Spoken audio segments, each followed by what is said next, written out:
Okay, I will call the meeting to order for April 15th, 2019. Looks like we're missing our flag. It's over there. No, that's okay. Oh, I That's can't see it Candace from there. here. Oh, there. You're Thank you.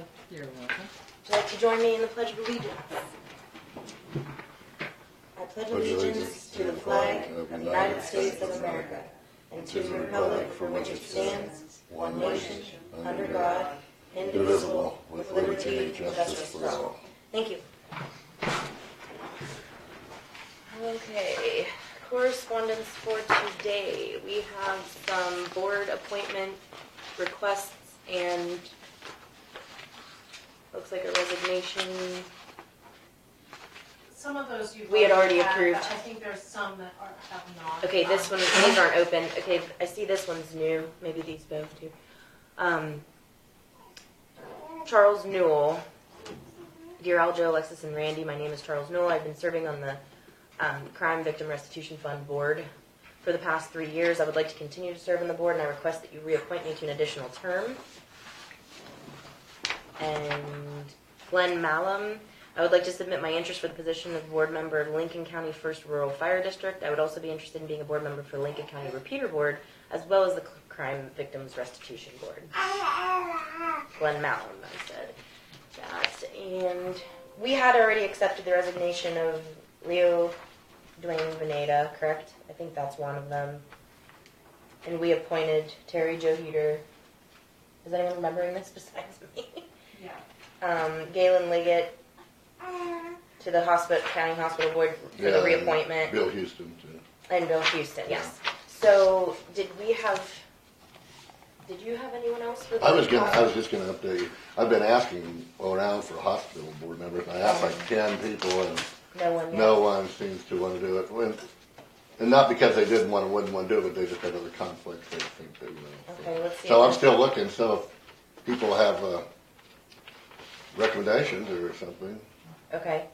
And it doesn't just have to be my district. It could, in my opinion, it could be yours or Aljo. Or does it have to be my district? There are bylaws. Oh, then we have to. So we have to look at the bylaws. Do you have the bylaws? Yeah.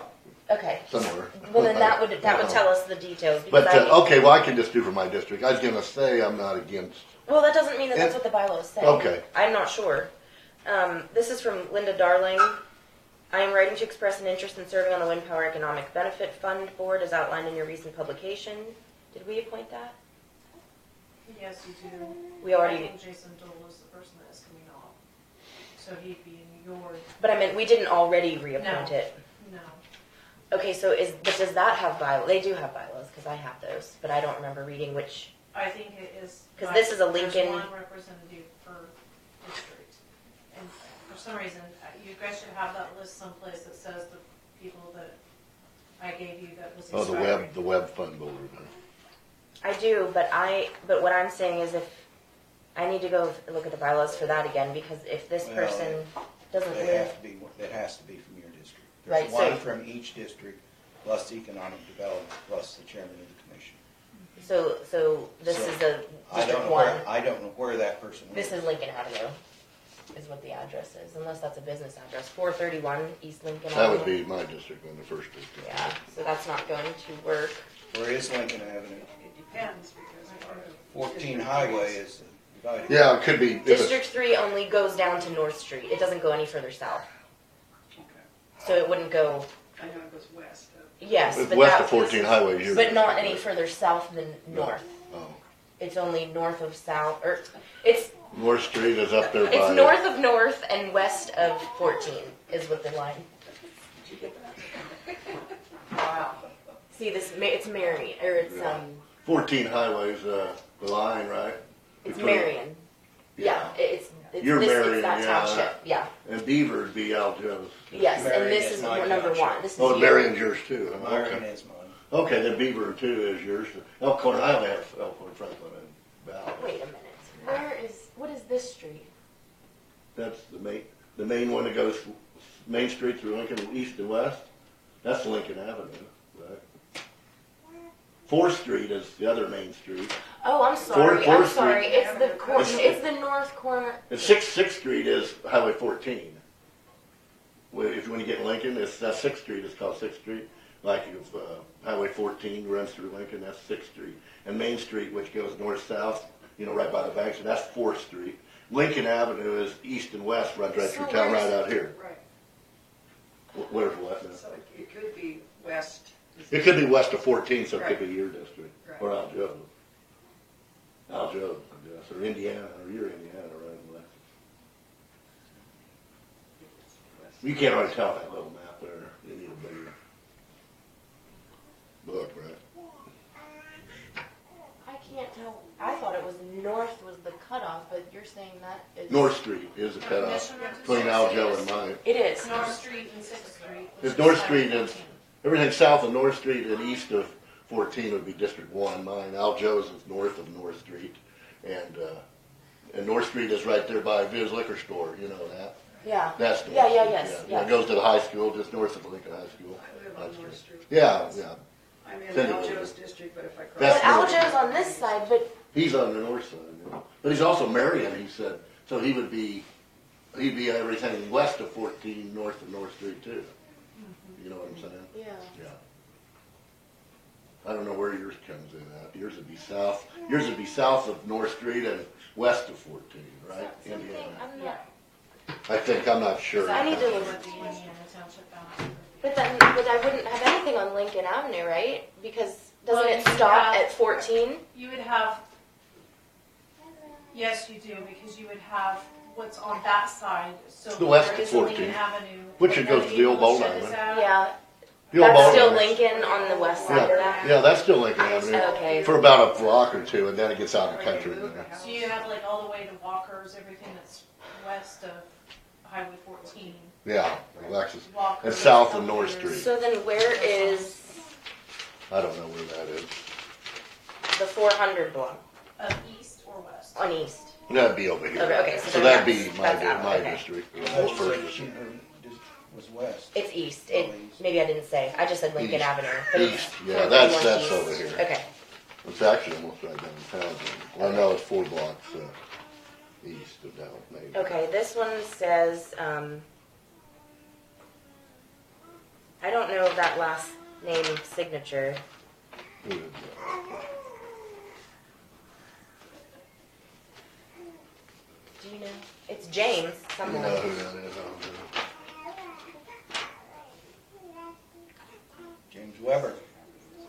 I live on 923 North 5th in Lincoln, Kansas. I am retired and 70 years old. I would like to be considered for the position of the hospital board trustees.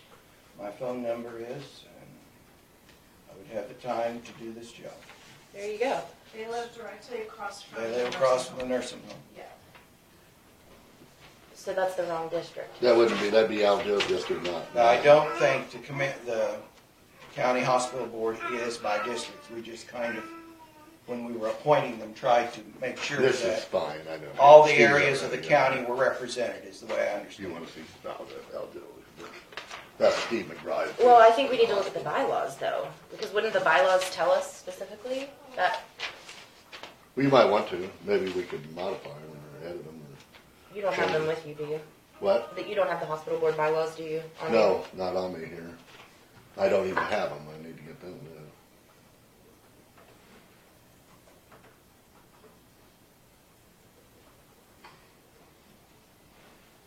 Do we want to? Let's look at the minutes so that we don't Yeah. get too far Yeah, behind let's here, if you not don't get mind. caught And in the because there weeds is here. more to discuss with the correspondence. Right. This Steve McReynolds would be all right. He's already in there for fire district. He'd be good in there.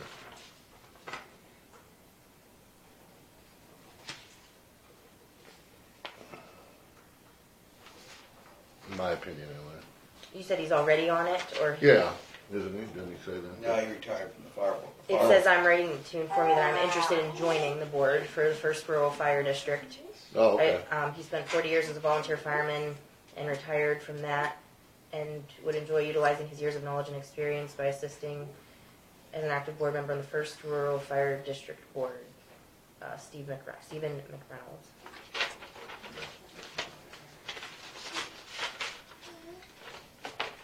Wonder if they report to Rex on the highway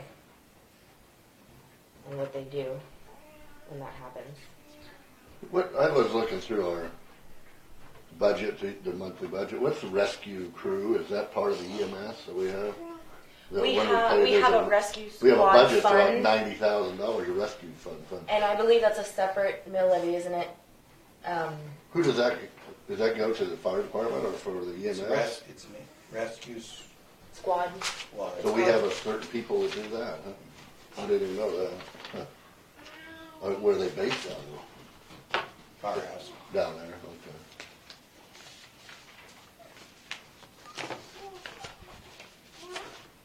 Okay, we will have to pick that up when we get a little more information from bylaws, to be sure. And did anyone want to discuss anything about the minutes? No, I reviewed them, they look good to me.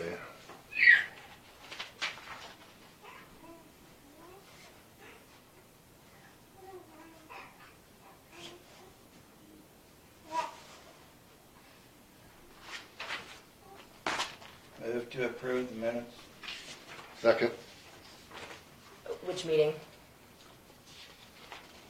April 8th. Okay, it's been motioned and seconded to approve the minutes from April 8th, 2019. I'm sorry. I'm sorry. Is there any further discussion? I didn't see anything. All those in favor vote aye. Aye. Aye. None opposed. And April 11th was a special meeting that we called in order to have an interview, and we did it over the phone.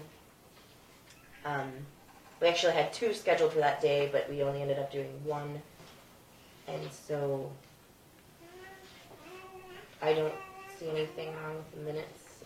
I moved to approve the minutes there for April 11th then. I'll second. It's been motioned and seconded to approve the minutes from April 11th, 2019. If there is no further discussion, all those in favor say aye. Aye. Aye. None opposed. Or did you vote? Did everybody vote? Yes. Okay.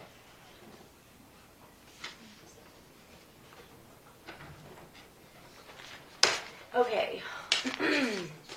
Soon here we have Lincoln Park Manor. Jonathan Schale will be representing them to talk about I'm assuming the fire doors. That's what that means. Well, there's one door, it's the one that just comes directly from the kitchen straight out. It's not really a, Oh, that's what this is about? Yeah. This isn't the fire doors? No. The replacement of the well, hallway he may be doors? talking about that too, but this Okay. is, he asked me if, I was up there looking around and he had this one door and it needs fixed, it's cracking and breaking away.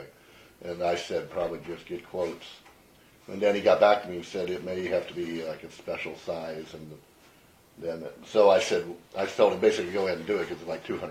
But then it got up to maybe being 4 or 5 and I said, you better bring the board here so that you guys would know, okay? Okay. I don't want to start telling them to fix big projects Okay. without you guys' input. Okay. So that's why he's here. Okay. There may be other fire doors too that need Well, something, right, eventually. we have not ever followed up on that. I mean, I feel like that Well, maybe burden we was should- on the $70,000 that we already paid to the architect, but, you know. Well, we need to follow that up probably. Jonathan does, I guess. He's the guy now to do all that, right? Well, I think that we put an architect in charge of that entire project, and that was part of his drawings were part of the. We've never received them. We've never gotten any pieces of paper for that money that we paid. Maybe we could have Jonathan check in on that. Huh? I would appreciate that. Yeah. Well, we'll ask him here. We will do that. Okay, so we have a street plumbing bill. This is all Lincoln Park Manor. It looks like street plumbing for refrigerant for a cooler in the kitchen, and labor $152.50. Lincoln Park Manor, that Arjo company. I forget what they do. It doesn't say on here. $800. $827.35. I forget what this company does. Because it just has a document. There's nothing like that.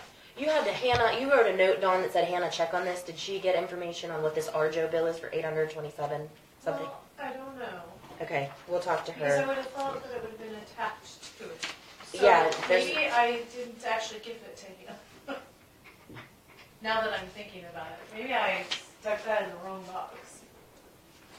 Okay, We'll look these at are it. from Lincoln Building Supply. Something called Suns SHD, looks like patch, a PTCH for $13.99. I don't know what that is. And Roofing probably. oh, He was up there okay. fixing some more roof leaks around that vent drain. That thing has slipped down. And then some sort of remover. It says goof off remover, but I'm wondering if that's supposed to be That's just goo gone or whatever. That's like stuff to remove, like tar that is like $3.69. You think this is roof related? I think so. Okay, this is the refrigerator. This is potentially the roof. And this one is from General Parts Group for a mixer. I'm assuming that's the kitchen mixer. I don't know that make, Blakesley. I've heard of that, but I don't know what it is. What's this for? Unit in shop, plugged into test, found out the drive was not engaging, pulled the whole unit apart and the gears, tested motor would not run, new capacitor. We'll have to test more, still in the process of figuring out what's going on. Put transmission back together, tested unit, motor not strong enough to turn the mixer. Maybe this is like the big floor mixer, because it's $267 for labor, but it doesn't. Called multiple place in the manufacturer and found out the motor is discontinued. Could try a new start capacitor, but they don't make the one that's in this unit anymore. We can only go back with factory parts. Unfortunately, we could not fix the unit, and the customer can come pick it up. Do we own that? Is that a big industrial mixer that they're? I believe Yeah. So it's out of commission, and it was $267 to check it. What was I going to look up? Oh, I think the RJO one we had paid, it's just a different dollar amount. we already paid it. Yeah, we paid a lot. What was that for? It said battery pack in the description. Maybe that's the fire and sprinkler system or something. I don't.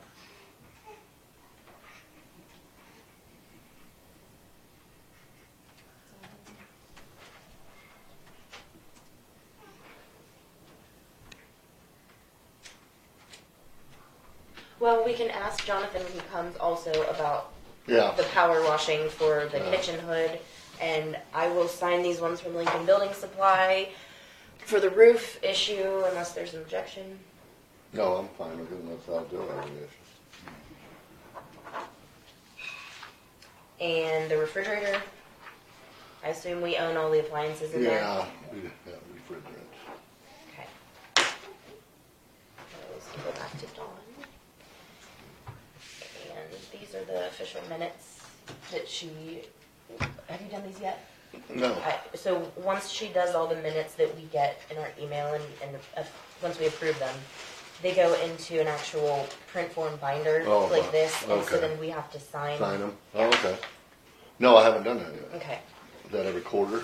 Oh, it's whenever she gets them done, I think, as she Should I sign goes them? through the year. I hand it Should I kind of sign looks them like now? Yeah, you can. Mm-hmm. we have some downtime. Our goal is to do it monthly, but sometimes we just don't quite get there.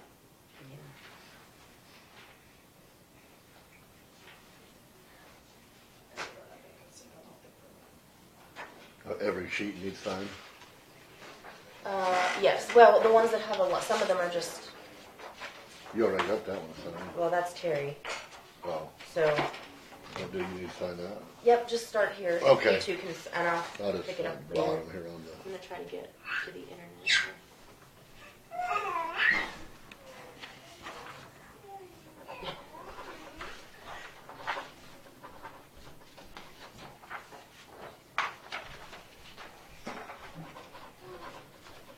We sign that resolution there. Yes. Do we need to sign some more up here? Yep. Oh, Mhm, okay. mhm. And then the clerk signs on that side.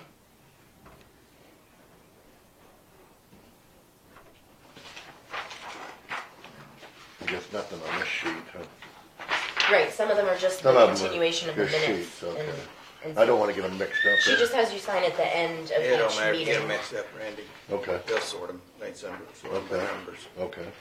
And I'll double check and make sure you guys signed everything, so don't stress too much.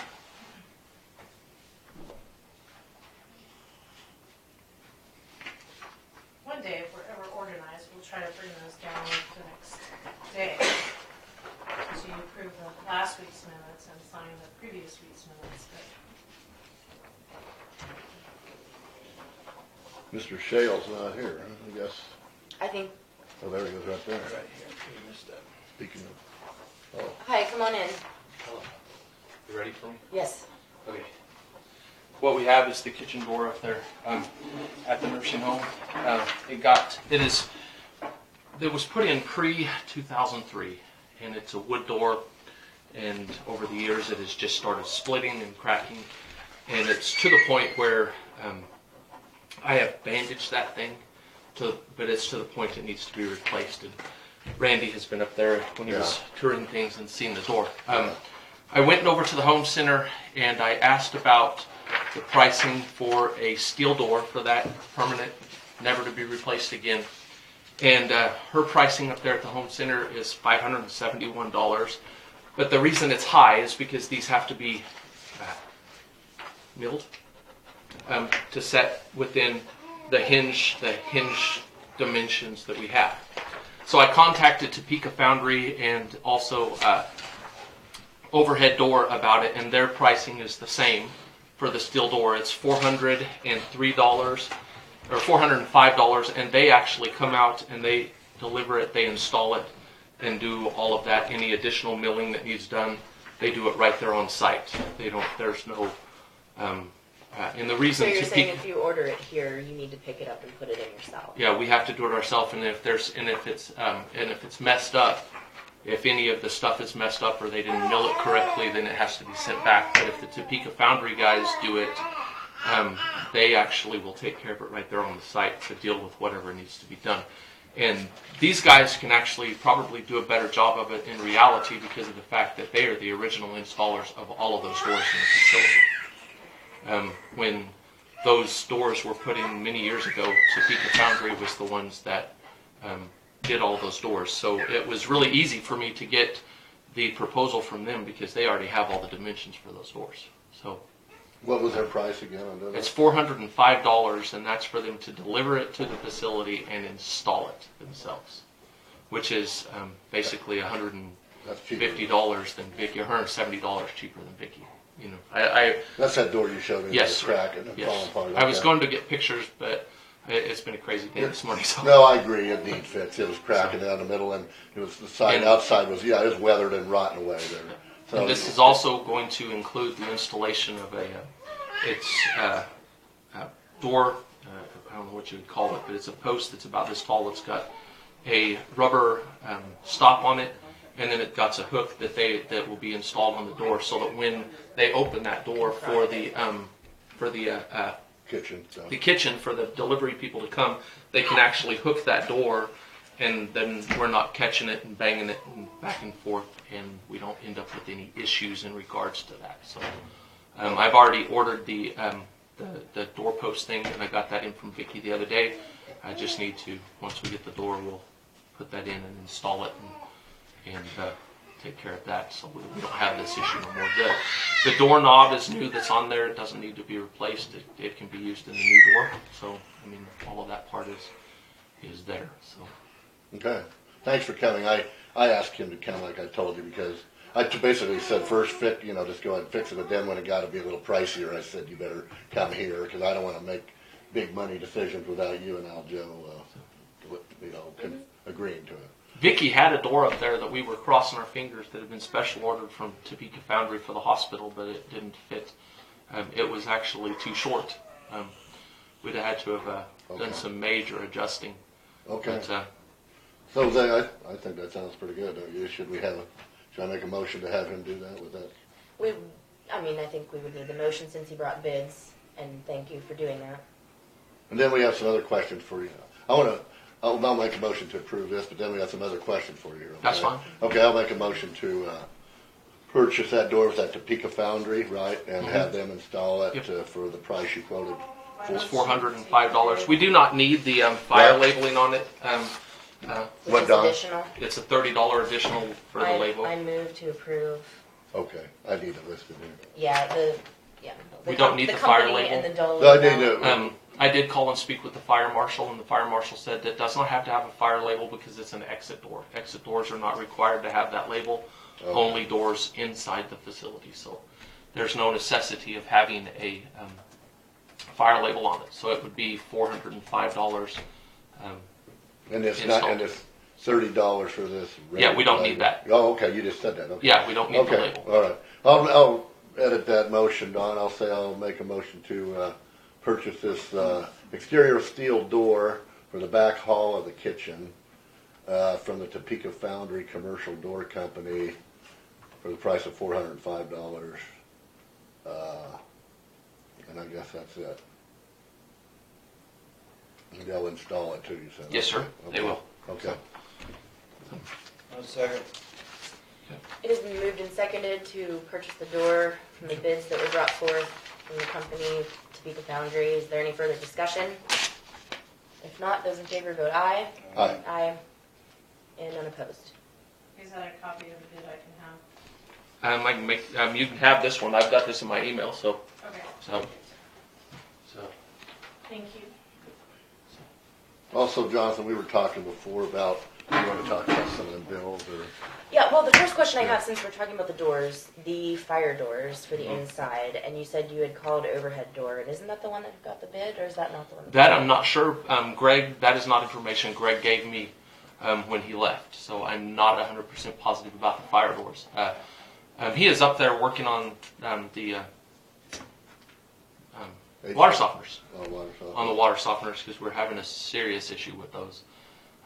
Greg's up there now? Yes. For streets doing it? Yes. Okay. So You think you could ask him and he would have information on those fire he doors? said you guys have the bids. Oh, We had already approved it, we had already approved the dollar amount, but the last that Terry was in correspondence with us about it, because he was the one following up, they wanted, between Terry and Greg, they wanted a blueprint to indicate what the fire rating was for each surrounding wall where the doors were to be installed, which we felt was ridiculous because we chose the highest level fire door anyhow. We just went ahead and paid for the optimum, what rating, whatever that means.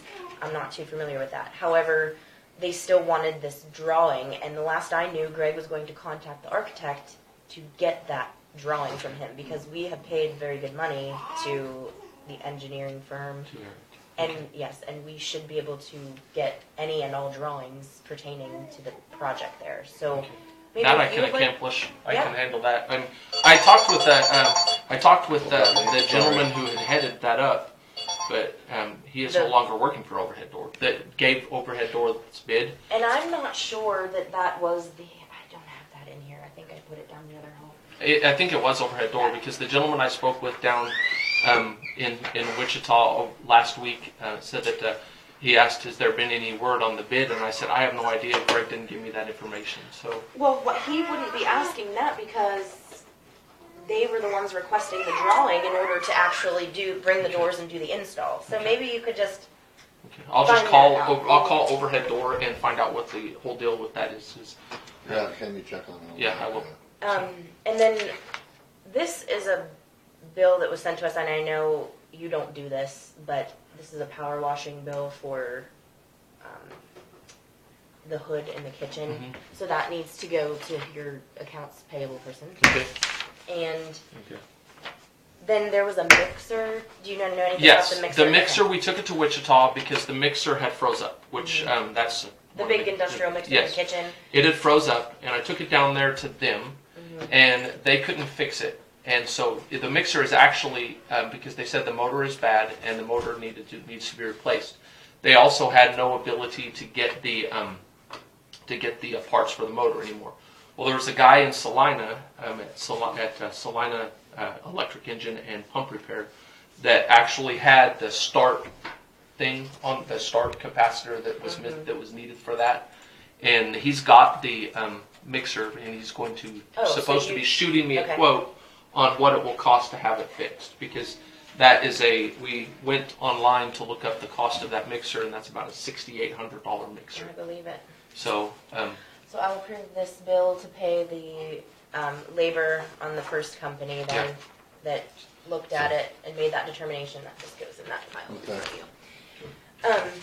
And then the roof, just could you update us on the situation there? I got a phone call on Friday from the insurance company, and they are sending a gentleman up the end of this week, and they are going to cut the roof open, and he's bringing a roofer, and they're going to cut the roof open and take a look at what damage is done underneath there, so that they know what needs to be covered, and then the next step from that is going to be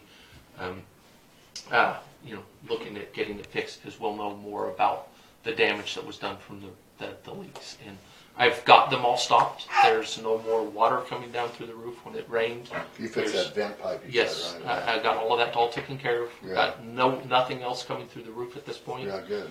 And so, forgive my memory, but when we used the insurance company to replace the roof, we did all the shingling and not this portion. because the TPO. there wasn't no apparent damage at that point. This is the TPO covering, right? Yes, yeah. Okay. Is that the only portion that wasn't redone at the time? Yes, yeah. And but when they examined that entire thing, the only evident damage was the those, what do they call those, skylights? The skylights that were cracked from the hail, and those were replaced when they did that. And as the insurance adjuster told me, he said sometimes on those flat roofs, there's no apparent damage until actually you get snow or whatever sitting on there for an extended period of time that starts to melt and soaks down through. That's what happened, yeah. Yes.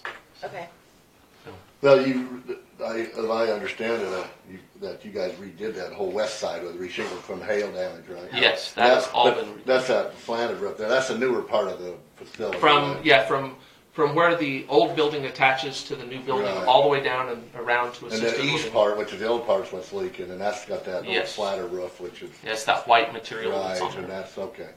Okay, very good. So you've talked. So that was That was the insurance man. the insurance and then- guy talked to you, and then they had an appraiser actually check. They're going to cut in there to determine. Yes, how bad it is. He's going to be here this Okay. week Good. On either Thursday or Friday. He was working on his schedule, and he's supposed to call me this afternoon Okay. to let me know exactly what day he's going to be there, so that I can get them up on that roof, show them the area in which it was leaking, and it's Yeah. it wasn't the whole extent of the roof. There's just a section that's about, I'd say, 40 feet long or wide, 40 feet wide by the entire width of the roof there that That's bad. that has got some that's got Okay. leaking that's going on. So which is unfortunate. Those things are not cheap to replace. I'm Well sure. done. Okay. The one last question I can think of is we have received some bills for snaking drains and replacing toilets and things like that. Now I know that you weren't in this position of maintenance and Greg was, and now he's working for the company that is coming in to do these things. To what capacity can we expect that this... Not very much more, because I wasn't set up originally. When I first took this position, I wasn't set up. I mean, it was just like handed to me. And so when all of that happened, I was not prepared to deal with that stuff myself, because we didn't have the ability up there to do so, because all of that stuff belonged to Greg, and he took it away. So I've since remedied the majority of the Are you problems. speaking of tools and things Yes. like that? Oh, okay. So So- you'll be able to snake there's, drains. There's not any of and- that stuff I can't do. It's Okay. just that at that point, when I took over the position, I did not have the tools, the equipment to deal with it. So Okay. it took me a couple of weeks to get that all put together. Okay.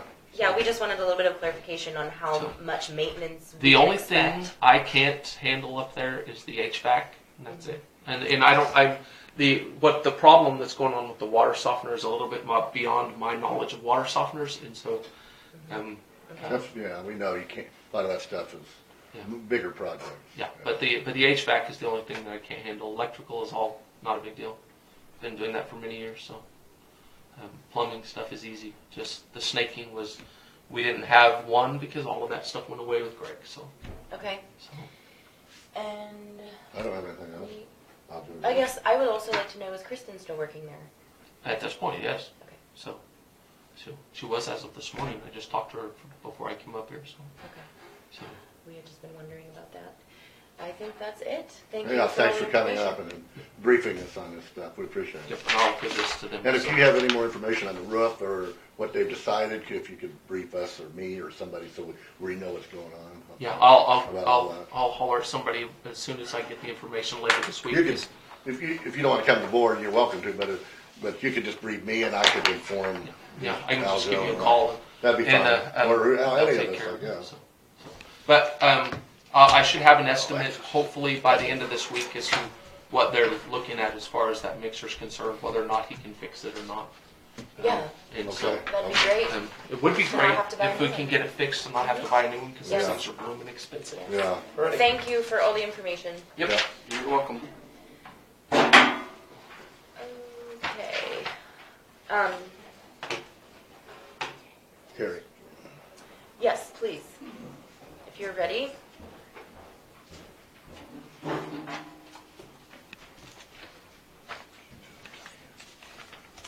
Okay, got one for everybody.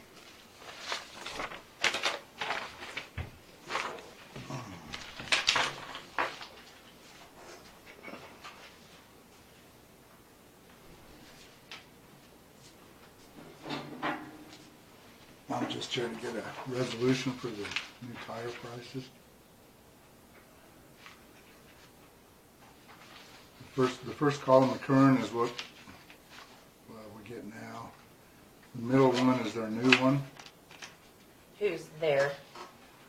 resource management. That's who have pick up our tires. Oh, And the right side is what I just came up with to, okay, our markup yeah, for handling them.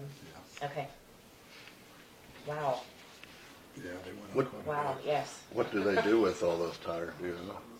Do they I have have no a shredder? idea. Okay, I think I they just- take the, I just wondered. I think they take the sidewalls off probably and use them for tracks They were, and playgrounds. And yeah, some stuff like that. there's Some most- places used to chop them up and make them put them in roads, didn't they, and I stuff? don't know. Oh, okay. Might actually be a good idea. I've seen them do that some places. Okay, so basically you're just suggesting a handling fee of $1 to $2, Yeah, and that's all per tire? Mhm. Is that what the, okay. So if you got a big old tractor tire there, it's gonna Did we cost do you. this? yeah. I thought we redid this. This says 2014, but I thought we redid this since I've been here. Yeah. In the last, I think we did that. It's been a while. Okay. Okay, well, I would entertain a motion to increase the prices according to what the increase has been from the company. And then our handling fee, which only seems to be $1 or $2 on most cases. I'll second. Okay, I move to approve resolution, oh, no. Can we just update it, or do we need to make a new resolution? I'll update it. Okay. I think we actually have updated it. Yeah, there's, Oh, you have a new you one? want this? Yeah. May I have Yeah, that? can do I'm sorry. Let me start over. Okay, I move to approve resolution 2019, number 9. I'll second. And in the discussion, I will just highlight, car tires are $3.50. Heavy tires, depending on the size, in increasing increments, $9, $36, $72, $152. That would be like a tractor, large tractor tire. And miscellaneous, super single or pivot sprinkler, $17, and an additional $10 amount to the price of tire disposal for tires with rims. Any further discussion? If not, those in favor vote aye. Aye. Aye. And none opposed.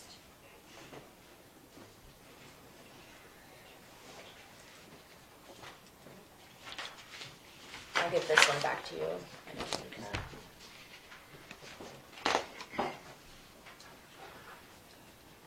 Any further updates from your department? Nope. I'm having them, I gave them a list Is of that yours? No, I think that was here. Oh, okay. things up for the backhoe to give me pricing on to get repaired. Okay. so I'll probably have that in a week or two. They gotta get all the parts priced out. Okay. You were gonna deal with that place in Nebraska, right? Well, I'm not sure. We'll have to see. There's a lot more. I had tests done on the fluids, and there's a lot more wrong with it than what we thought. So, Who did the testing? I think that place up in Nebraska. You sent like Send in samples? fluids, oil, and hydraulic fluid and all that stuff. Yeah, we couldn't get a hydraulic. It was too hard. It wouldn't bend. They couldn't get their tube to bend to get down there and get a sample. So Okay. anyway, I can probably get something in a couple of weeks rounded up on what it would Who cost. drew the fluids on it? The shop? Yeah, here. Okay.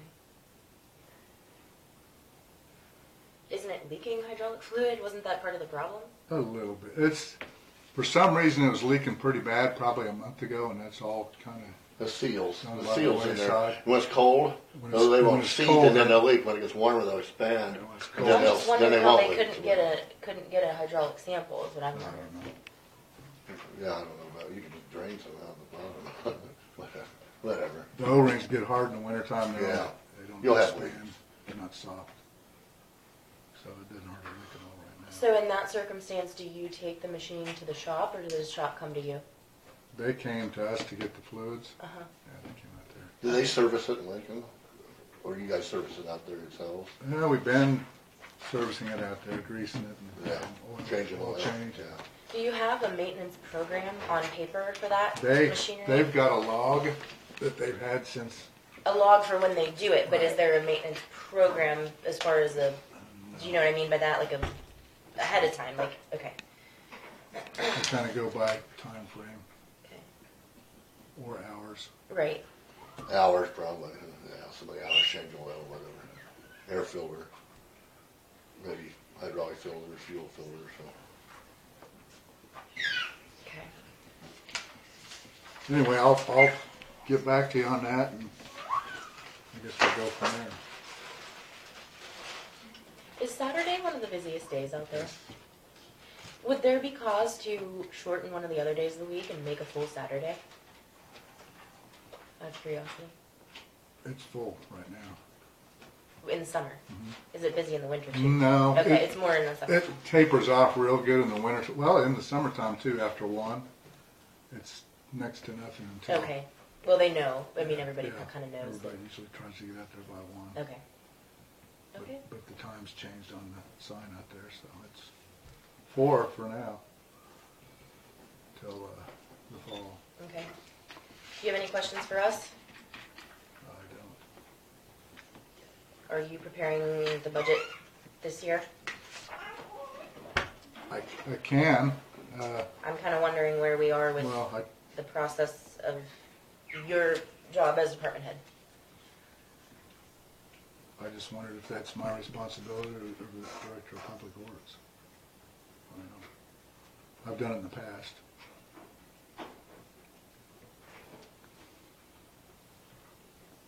It's not a big deal. Well, since you do the job and know what's going on, I think it'd be best, in my opinion, to have you do it. Okay. Yeah, I'm not against nothing against Michael here. It's just I'll keep- you I'll know. keep doing it. I don't know what Aljo's opinion is, but that's my opinion.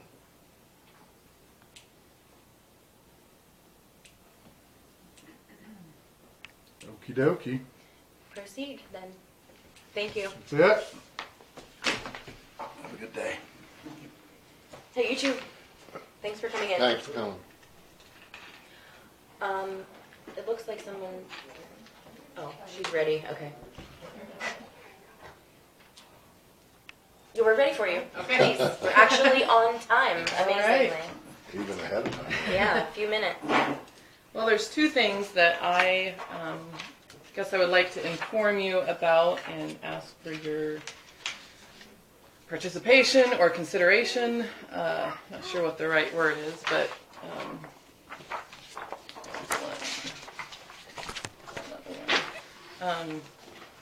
so the first thing is regarding strategic doing and a committee that's been working for the last year and a half on what we're calling a healthy living master plan. So a little bit of background. The Post-Rock Community Foundation, with the support of the Dane Hansen Foundation, they have started doing the strategic doing process. The idea is how do we help, from Dane Hansen's perspective, how do we help all the communities and counties within Northwest Kansas really start to take on some bigger picture projects that are really going to kind of move us forward. You know, what are the things that people really feel like we need to do to improve quality of life, economy, community, all that good stuff. So that was about 1.5 years ago when that started, and out of that first big meeting, a group really focused on a lot of discussion about walking trails, park improvements, splash pads. I mean, a lot of these amenities, I guess you could say, that revolve around a healthier lifestyle, living opportunities here locally. So in the past, all those projects have been discussed, but none of them have really moved forward. And as this committee started thinking about it, we felt like the reason that none of them had moved forward is because we had the idea, there was the passion there, but in terms of actually turning an idea into a reality, there seemed to be a struggle there. There was a lack of, you know, what's an actual cost estimate for this stuff? You know, having an engineer's eye look at these things and say, okay, here's your site considerations, that as us who are just typical volunteers, you know, we just don't have the know-how to figure out. So with that, the committee decided we really need to hire an engineering firm to help us put together a basic plan for each of these priority projects. And there were a lot of projects that we wanted to focus on, but when we started looking at the budget and everything, we were like, well, let's whittle it down to the key ones that seem to always be top of mind to a lot of people. So economic development has served through as the pass-through, and I guess you could say a support entity for this county-wide group of folks. And so with that, this committee applied for funding from the Post-Rock Community Foundation and the Dane Hansen Foundation, and we were able to get about $23,000 to hire Schwab Eaton out of Beloit to help us, like, here's the ideas, help us figure out the technical aspects of it and the cost estimates to turn the idea into reality. How do we get over this hurdle? So for the past 6 to 9 months, the committee's been working with Schwab Eaton, and this is the final master plan report. I guess the reason that I want to specifically talk to you is on Tuesday, April 30th, there's going to be a public presentation of this master plan. Where at? Vesper, at 7 o'clock that evening. And I would really like all local governments, council members, commissioners, anybody who can come, community-wide members to come and hear the presentation. It's a Tuesday. Meeting in Manhattan. That's Or Junction City. yeah. Is that That's day? that I think commissioner. that's that Tuesday, Wednesday, isn't it? The 30th? I think you guys go down on Wednesday, don't you? 31st. I didn't write it on this Well, calendar yet. We may have a commissioner conference thing Okay. into Junction City Well, only that two of us day. are going. Maybe Joe could come to the Vesper Center. Okay. But yeah, but like she said, I don't know if it's 30th or the next day. We'll figure it out. Okay. Well, at any rate, I just Sure. want you to know that this is going on. Is there an estimated cost of the project in here? Well, there's a whole lot. I mean, Each every project is project has individually its cost- own correct. cost estimates. And I will be totally honest. I mean, there's a lot of money that's being discussed here, a lot of it. And our So committee knows basically that. they want some input on prioritization. Is that? Well, the idea is to, first of all, present all these projects. To kind of say, here's what this committee has been working on. But then also from Schwab Eaton's perspective, you know, they've worked with a lot of different communities on doing these very things. And how do you apply for those grant funds? How do you get yourself in a really good position to do this? And I actually feel like this master plan document, from talking to Schwab Eaton, it gets us in a really good position to start whittling away at these things. You know, there's a lot of money here. But there's a lot of grant funding out there that can help with this. So the idea is, instead of having Schwab Eaton come to every single city council member and come here and do the same presentation 5 different times, can we get everybody all together in one room as a county talking about some big projects, and figuring out, letting people ask them questions, because there's kind of some technical aspects here that, I'm just not the best at. I would hope I can help every community move forward with it, but we need to kind of have the local support as well. So after the April 30th meeting, the next step that needs to happen is that each council, and I would hope the county commission as well, adopt this master plan. The reason for that is because if we are to apply for any grants for any of these projects, being able to say that this is an adopted master plan that was put together through a wide cross-section of communities and volunteers, it just makes it look that much better. So that is something that will be coming to you after this April meeting. I'm hoping in May. So I want you guys to know what's in here, so that you kind of understand. And then there's also a few projects where there might need to be some collaboration with the county on it. Most of these things are dealing directly, especially Sylvan and Lincoln, but in some cases there might need to be some collaboration with the county.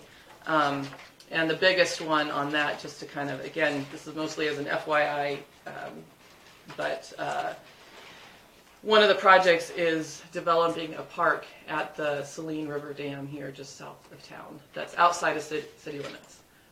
It's currently, the property is in private hands, but the owner is willing to donate that property to an entity in order to turn that into a true public park. And I think it could be a beautiful... Right by the river there, in the old mill. Yeah, around the dam. Now, wouldn't we almost have to do Park and Rec state involvement in that, or the Corps of Engineers, since modify or by anything? Well, and the that's... River there's yes. their valley. Yes, yes. And there's going to be a lot of collaboration that's needed.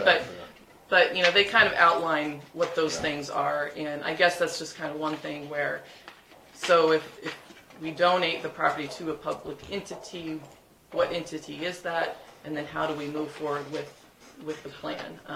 I'm really excited about this one. I think it could be an amazing opportunity. I don't think you get really many opportunities in western Kansas for a waterfront park.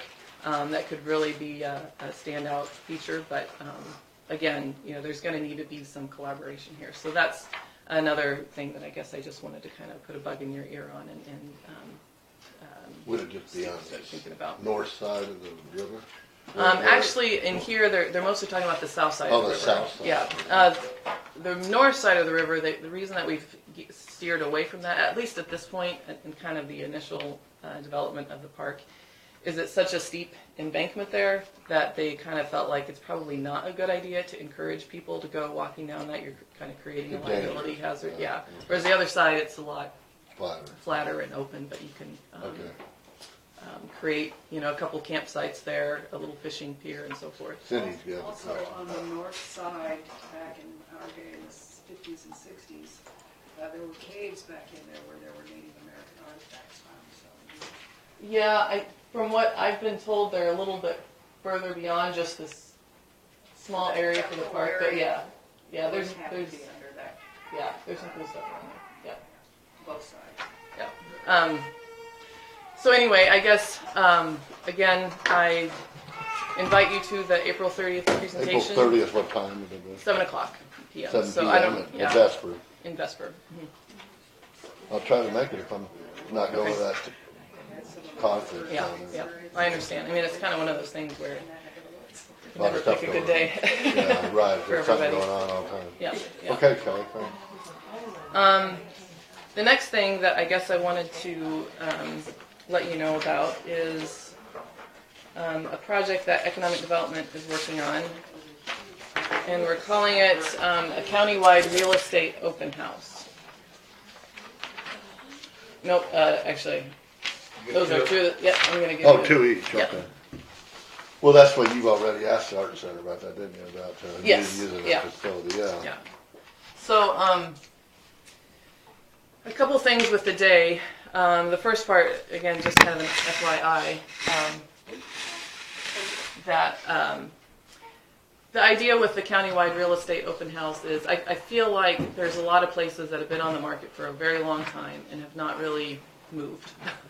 So if we can kind of create some buzz, get everything open on a day, and hopefully then we can attract maybe some people outside of our typical area. You know, if we can get to Salina, if we can get to Junction City. We're going to do a big marketing push on this.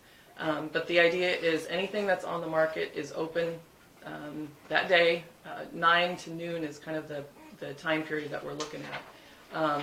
But maybe, you know, we can create a little buzz. We can get some of our properties out there more so, and hopefully get something sold. The other piece of this day, though, is at the Art Center. We would like to do a welcome, kind of have a little welcome booth, welcome center. You know, if anybody's coming in wants to know about the schools or about the community or anything like that. But the other piece of this is an employer's meet and greet. I think it's really going to be critical that in order for us to get people to buy houses here, to move here, that there's some sort of connection to the job opportunities that are around. So this is kind of our way of trying to link up houses and jobs. With the employers meet and greet, I don't see this as a full-blown career fair. I see it being more like a social hour networking opportunity where people can kind of come and go at their own leisure, at their own pace, but to meet employers and just to say, you know, hey, I would love to move here. You know, this is kind of what my background is. What are maybe some job opportunities that are away, and kind of, you know, for me to be able to say, hey, you need to go talk to Sally over here, or Bob over here, or whoever. But another piece to this, and this is where it gets a little bit untraditional, I guess you could say, is I would like us to start promoting not necessarily the jobs that are open right now, but the jobs that are going to be open in the next year or so. The reason for that is because I think most people, they might want to move here, but it doesn't mean they can move here right now. They need to be able to plan ahead and start thinking about it. You know, they might be thinking, I would love to move here, but I need to wait till my kid, you know, I want to wait till my kid gets in school, or I want to wait till my kid graduates from school, or I need to, you know, for whatever reason, there's something in their life where it's just that, like, they can make it happen right now. But if they knew that there were job opportunities coming, so for example, if there's an employer who knows that there's a retirement coming next year, why can't we promote that now? Why can't we say Succession planning, isn't it? yes, succession planning, and you know, just as a totally bizarre job title, but you know, underwater basket weaver. You know, we have one of those right now, but we know our really good underwater basket weaver is retiring next year. Well, why can't we say looking for this anticipated hiring spring of 2020? That's an excellent idea. So that way people can start planning and thinking ahead and knowing that you know, there's opportunities that are coming. So I guess as the county, being a big employer, and I know this, I don't know what the policies are, but is there a way that we can start thinking ahead about any of these jobs and participate in this meet and greet? Or if you have somebody there, somebody walks in and says, hey, you know, this is what my background is, why can't we say, okay, as the county, here's what our needs are right now, and here's what our needs are going to be in the next year future, right? Absolutely, that's an excellent idea. I mean, I can attest to the fact personally that you don't know who you may attract.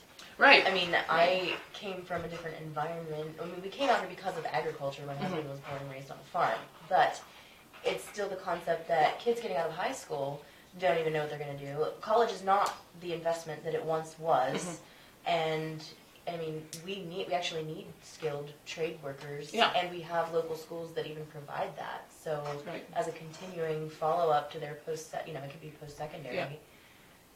That's a good idea. But you know, it could be a way for you guys to start gathering up business cards, resumes, so that if and when, you know, that position comes open, well, we know where you've got some names. Yeah. So or where we constantly need. Yeah. Definitely. So I guess I would just like to challenge all the employers in the county to not just be thinking about what you need right now, but what is it that you're going to need in the next year or two, and then how do we start using opportunities like this as the way to start building our network of potential new recruits, new employees. So I guess I would like you to put the employer's meet and greet on your calendar. I don't know, Yeah, when is that? it's June 8th. Okay. It's the morning from 9 to noon. But if there's just a way to somehow participate in it, be a face, if you've got, I'm leaving it up to the employers in terms of how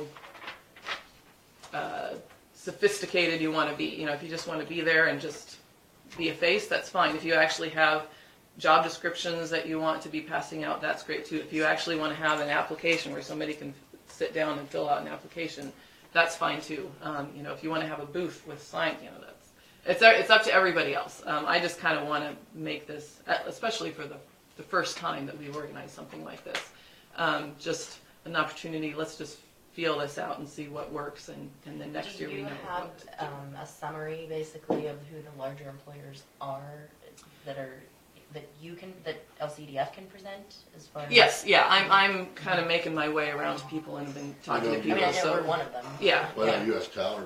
Yeah, looking US for a lot Tower. of people, and Yeah. they're having trouble finding. They're wanting to expand. Yes, with their expansion, I mean, Yeah. they're definitely aware of this, and I hear we're going to that. be working with I them. hear to- quite a few of their towers are actually going down to the border now for border security. wouldn't be stuff. surprised. I've talked to people. Yeah, I wouldn't be surprised. So, Anyway, I just think this, I hope that this will be a really great opportunity to, again, connect house hunters and jobs. And if we can get a few families moved to town, that's great.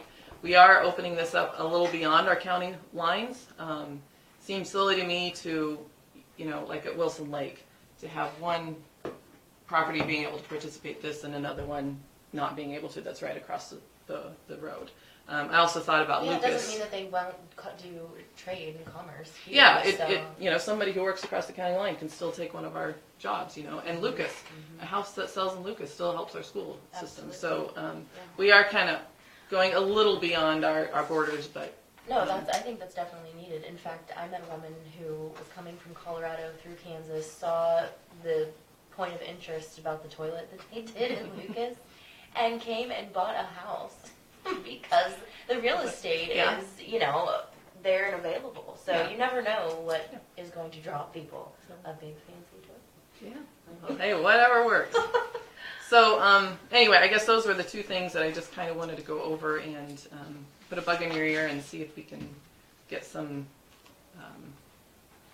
participation, collaboration, all that good stuff on. So, you have any questions for me? I just kind of feel like I threw a lot at you here, but anything new? You haven't heard anything new on the courthouse? With Doug and Kenny on that? no, I have not. I don't know if there's been any official communication with the county, but I haven't heard anything. I think it's May is when their next meeting is, where they actually review applications. So I wouldn't expect you to hear much. All right. They may ask for a presentation. I don't know if you've got any letter on that. Sometimes with grant applications, they say you can come and you can present your project in front of a panel. I don't think it's required, but I don't remember what that day is or anything. But no, I haven't heard anything. Okay, thanks. So, yep, Thank you. thank you. Have a good one. Oh, I'm sorry if we answered this. Did we discuss what we were going to do about appointing someone to be the grant administrator if and when that happens? We need to be thinking about that. That would be. Isn't, Yeah, okay. You did. Okay, you volunteered. Thank you. Yep. Thank you. Okay. Thanks. Yeah. Thanks, Tom.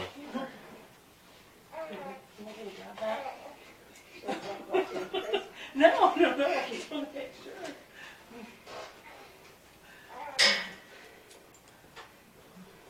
I know how it is. You need a lot of stuff. That's for sure.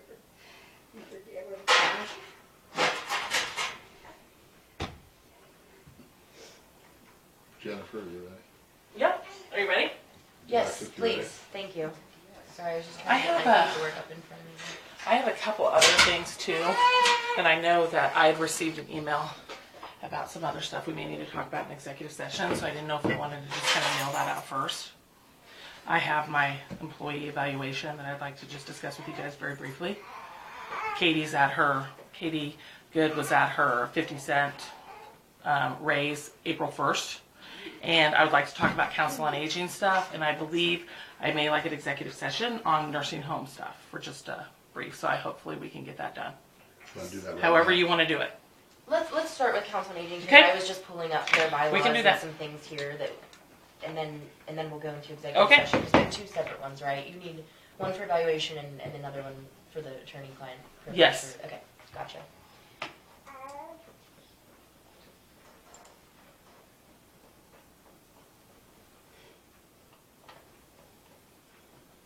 What I'm hoping is with the council on aging that you guys have discussed this enough that you kind of have some I have some Agreement? questions. I have some not questions. agreement, give it to me, and then I can put some stuff together. Okay. I think the first question is, what is our legal situation with not actually having the original document in hand for the resolution for the mill levy? Okay. The original one. I mean, I know that we have since been able to find the additional increments that were increased, Okay. but I believe it was one and then a half and then another half. Mills, Yes. 2 total. 2 total, which we haven't been taxing for 2 total, but the increases are based on the first one, and the first one is not necessarily in hand. And I don't believe anybody's been able to find the original mill levy. Okay. Which I would think was probably by state statute. Okay. But that when they repealed the rule, they repealed all those statutes, so I don't Right. see those in statutes. Okay. Okay, my next question is, I have the bylaws here from the Council on Aging that are dated February 26, 2019, and as far as I'm aware, that's the most recent update. Okay. Now, the change that I'm asking about, I don't know anything else about the document, but the change that I'm asking about is the membership. What they did was they broke it down into the commission districts. So they want, basically it says this, there should be 7 county council members with at least 70% of the membership being 60 years and older. 2 representatives shall be appointed from each of these 3 districts within Lincoln County. District 1, 2, and 3, which are the districts for the commissioners. 1 representative at large. So they changed the membership from 10 people, I believe, to 7, and they're doing it by commissioner district. And then it says openings will be advertised, yada yada, and the board will vote on people interested in the position. And then they will present the new members to the commission. So this is different. In the past, the commission has appointed the board. So now that they are appointing their own board, are they or are they not subject to Coma and Cora? Because it's my understanding that that exempts them, that particular action exempts them from open records and open meetings. I'm not sure that does, but I can find that. Yeah, yeah.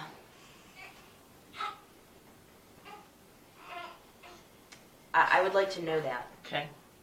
Because I think that plays a big part in our role in being the funding source.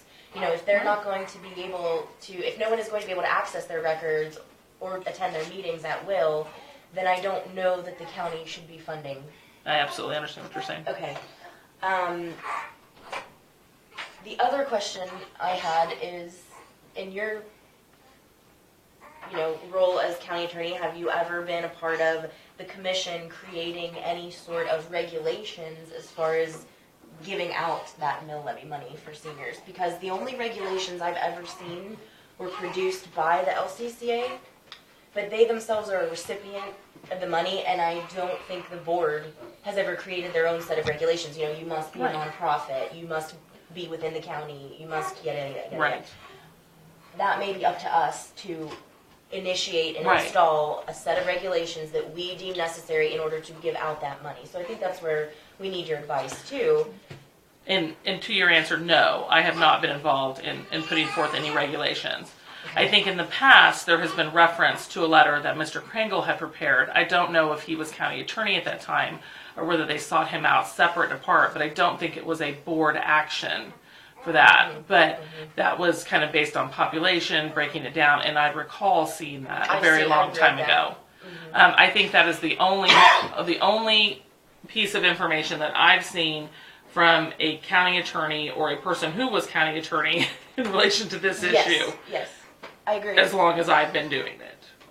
So, but I don't think that this board can't make regulations and think about what this mill levy is going to do and where it needs to go. Would that be in the form of a resolution, that we adopt a resolution that lists the credentials that you must have as an entity in order to receive that money? Okay. I mean, I guess I'm thinking, even the web fund has a specific set of rules or regulations by which you must abide in order to be eligible.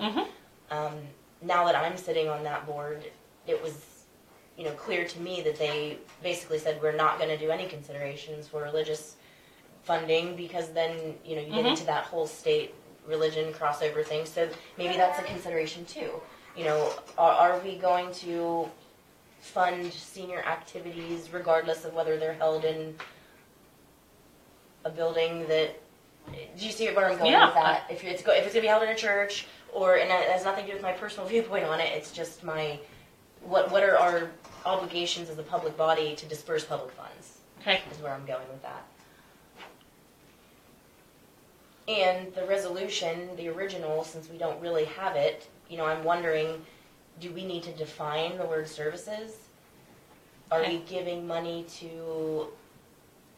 I know that the commission has been funding overhead costs for buildings, and even allowing the LCCA to fund, ultimately allowing, because they gave 100% of the money to that organization, but allowing them to even fund improvements and purchases for windows and hand railings, et cetera, et cetera. I don't know how much of that is defined in services for the elderly or not. Are we going to amend any of those? Can we? We probably can't, because it was voted on, correct? So if it was written as a resolution that the public voted on, the actual wording, that's how it stays. Am I right? Right, but I think there's been some issues with the interpretation of that language also amongst everyone that we probably need to look at. Just because at the end of the day, this commission needs to have a firm footing on what they believe it is. Right. And I think it's timely that we do this now. We've withheld the first disbursement of that collection. Okay. And my other question was from someone else, what is the process by which that is rescinded? So, for example, we've gone 3 years now using $75,000, which is only maybe 1.5 instead of the full 2. Right. It's almost reduced by $0.5 So is there a process by which you can rescind that additional money, from the most recent backward? Okay. How does that happen with the public voted? Do you know? I think it has to be a vote again. You have to just put it back to a public vote? Or you just don't use it like you've been doing it. Right. We have, the way it's worded is up to, so we have the ability to not. So the commission has a control over it. I just don't like the idea of, I'm not sure how many at this point, how many publicly voted funds we have control over in that capacity. I think the last time Dawn looked up, we also have that determination over the hospital funding. I think the last mill levy on the hospital was an additional 4 mills in it, but it was up to 4. So really we're getting 10, the first 6 were voted on, and now the additional 4 is up to 4. So really, we, at any point in time, could be or could not be taxing that entire 4 mills for the year. So I don't know how many of those... I'm not sure you have a choice with that one when the hospital board of trustees did that one. What do you mean? There was an actual agency that was doing it. That was so that's collecting the almost tax? like economic development. You're levying 2 mills for economic development, but it was run specifically for economic development, so that foundation makes that decision as to whether or not they need it. But if the resolution says that the county commission shall collect it, then we are the taxing entity. I don't think you have the ability to change that. You'll have to look at some attorney general's opinions, but I don't think you have the ability to change that. I can pull those. Well, and it all depends on that up to. Okay. So you kind of know where I'm going with that line of questioning. Do you have anything else? Not really. I'm not very well up on the... Aljo, did you have any? Well, going back to that, it was the hospital board that initiated those mills. and it said that the hospital board could ask for up to 10 mills from the county. In the past, the county hospital board has told us how much of those mills they want. At one time, they only wanted, it was a little less than 10 mills. When we got into some financial trouble, they decided they wanted the full 10 mills. That's the way that, and I don't think the commission, I would agree with Don, that the commission has any right to lower that mill levy. I think that is all contingent on what the hospital board asks for. So, while we're on that subject, and since Jennifer's here, it's my understanding that by law, the hospital board should be presenting their budget to us yearly. And I've never seen one. I don't know. Do you know anything about that? I don't, I've never. I was kind of looking at Jennifer, but you're saying you don't either. No. Yeah. So there's some law, I don't know where it's at or what it is. Somebody can agree. I don't recall being Don, presented the only with thing it. that I could see that it would come under is the way that the watershed districts, aren't they required to file, they're required to file expenses, I know. Are they required to file their budget too? Well, they are for me to be able to tax, but the hospital is part of the county general fund, Yeah, so I don't know. yeah, but I do know the watersheds have to provide county clerk. Well, I think it has something to do with the fact that the hospital is owned by us. I mean, if it was We an don't have- independently acting... Some counties have hospital districts in which they get tax dollars by the district. We don't have a hospital district. So that may be the law that they're looking at. I don't know. But there are counties that actually have districts, and there's also counties that actually have people elected through the electoral process. to get on the board. But that I don't believe is how our hospital is set up, so I don't know. But they do provide to me how much they would like to levy, either by dollar amount or by levy. So I normally send them a letter that says, this is what you levied last year, this is what the dollar amount generated is, this is what the new dollar amount is estimated to be generated at. Do you want the dollar amount or do you want the levy? And in the years, some of the years they had just done the dollar amount, so Which might not quite be the full 10. Yeah. And then if for any reason their value changes at the end of, so when we set our budget, that's what they get.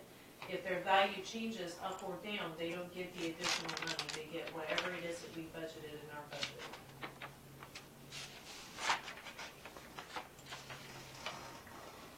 Thank you, Dawn. Yes, thank you. Okay, I think Okay, that sums I can up. get all that together. Yeah, I think that's where we need to begin with re-educating ourselves on the dispersing of that amount of money. I don't know about you, but this Council on the Aging thing is the most confusing thing I've ever seen in my life. I mean, I'm serious. It's just, Well, what the way this whole thing operates is just one big confusing thing to me. Whatever. I know I'm new and don't know much, but Well, it's we confusing. talked about this over and over again. I still don't know anything about it. Well, no, Lincoln County has a situation that is unique. I've not come across it in talking to any of the other counties or asking any questions from any other senior centers. There are other councils on aging. They do have part-time things, but like employees, but they're also in conjunction with other, they have other faculties because, for example, in Ellsworth, they have a part-time woman, but she does all the transportation bus logistics. So yes, she answers questions, does SHIC counseling, and takes phone calls for the Council on Aging, but her role in her hourly wage is also to do the logistics for scheduling the bus. So we are the only people that have a council that has formed, and then they meet once a month, and then they act as an employer. And that, I voiced that concern 2 meetings ago. They just had another meeting, but 2 meetings ago I voiced a concern that they are an employer, because if they're volunteering to be on the board and they're not doing anything besides getting together and then signing a paycheck for someone, I'm not sure then why we don't have that person be a county employee, because we're paying 100% of all that. And there's an interesting crossover. See, we have a bus board, but because the bus board was basically handing bills to the county, and the county was paying them and doing the act of the secretarial work, then we were told by the auditors that we better have that bus driver be an employee of the county. And we were sponsoring their grants, and we were handling all of their money.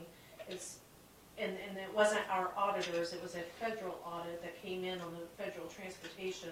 Okay. So basically like Fair Liberties and Standards, Okay. it was the federal organization that said, you can't be responsible for everything and do everything and then say they're not your employee. Council on Aging, we don't do any of that. But what I'm saying is they're a unique organization. I've already said that. They're the only organization I know of that has no external funding. They get all their money from 3 people, and then they hire people to do stuff. I've never even heard of this in my life. I mean, this, of course, is my most in-depth experience with it, but we don't have any other organizations that are requesting funding. You know, even OCCK comes in, and Central Kansas Mental Health, and then we just had the visit with Flint Hills Area Agency on Aging. They have all kinds of other sources of funding. And yes, they might be publicly funded, but it's from a variety of resources. Here we are in our own county giving money to an organization who then acts as an employer. I mean, we may as well consider them a business, I guess. I don't know. It's kind of confusing to me that they're not a department where we pay your department as county attorney and then you hire someone. That's kind of different. You know, they're not a department, they're just a group, a volunteer group. So that's why I advocate that we come up with a set of regulations. Well, I was almost thinking the way we have it now, like with Becky's in there, instead of giving money to Council on Aging, then they pay, like, why don't we could almost just pay for that position for them, and like the senior center, we fund that too. Why do we even have to do that middleman, go through Council on Aging, then they do, why don't we just give it to, who not necessarily, Becky may always not be there, but anybody. But that's who's there now, right? Yeah, that's who they're there. Right. And I don't know if the next person would have both jobs, the Council on Aging over that and But ultimately, the that senior was center. the senior But center, but yeah, we could fund that all and then just take that out of their hands. We can still have the Council on the Aging people volunteer and still be involved in policy and so forth and so on, not just be involved with the money.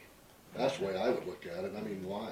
Well, see, other councils on aging in other counties, they go and do field trips. You know, they might go to a senior center, or they might go and attend a coffee, even a legislative coffee. They'll send some of their representatives. Then they talk about Medicare, they talk about all the things that affect a senior citizen.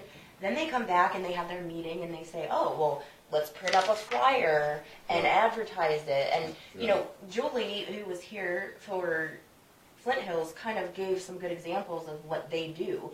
And so they are really hoping that those Council on Aging spread their information out throughout the county. And what Lincoln County has been doing has been paying to provide those services in-house when Flint Hills will come here and do it. We're actually only giving a couple $1,000s to Flint Hills. Because did you hear her say it was based on participation? It was an $800 base fee, and then the rest of it was based on participation. So really, the more participation we have, the more we could be funding them, and they provide a multitude of services. Yeah. Whatever. Again, it's confusing with all this. But whatever, I think you're. Okay, I'll put that all together. Yeah, I would like the answers to the legal questions, Okay. because I think we need to know what we're doing with the money and why. Okay, I can do that. Agency on Aging in Manhattan pays for the friendship meal site manager. Oh, she's saying that Becky's paycheck for the meals comes from Manhattan. Yeah, right. I knew that. But I she knew does get Flint Hills paid additional- for the food for the senior center. Right. Well, no, but they pay for the employees too, 2 of them. 2 of them. They pay minimum wage. Okay. And then the money that we give to the senior center writes them an additional check, Well, it the gives way us I understand it, some extra money that supplements that minimum wage. to manage the place. Uh-huh. Okay. Yeah, I know Flint Hills funded part of that. Yeah. Okay. Okay. Do you want to go into executive session on the nursing Yeah. home? Yeah. Well, we'll fund whatever you want to do. Yes. So I only need 5 minutes. It's just a few questions. That's fine. But, I think you can answer. I don't really think we need Mr. Hay. So I will make the motion. I move to enter into executive session for 5 minutes for the purpose of discussing Lincoln Park Manor financials pursuant to KSA 754319-2B, and I will put it under number 2 for consultation with an attorney for our public body to reconvene in the basement meeting room of the courthouse with commission and the county attorney. I think. It's been moved and seconded for the executive session. Any further discussion? If not, those in favor vote aye. Aye. And none opposed.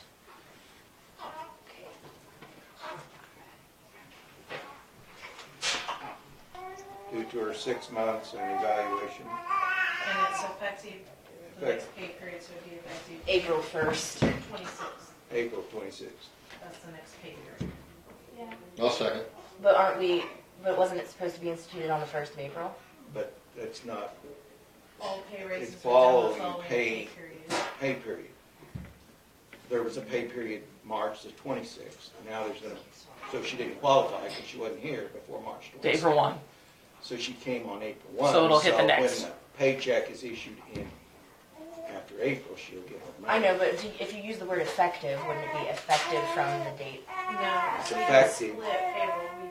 We pay, it won't be effective until the beginning of the following pay period. Okay. Yeah, Okay. that's fine. Did you second? Yeah, I seconded It it. has been moved and seconded for the 50-cent increase for Katie Good, following her evaluation and 6 months of employment to the county. Is there any further discussion?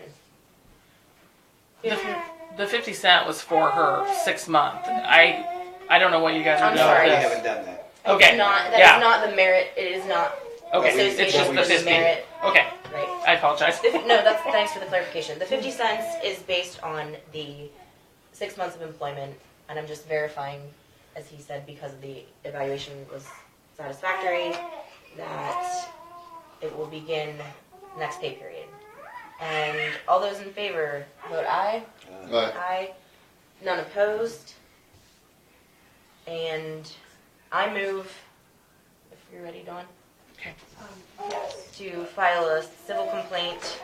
Oh. Yeah, I apologize. against John Grace with Lincoln Park Manor for all rent owed to Lincoln County.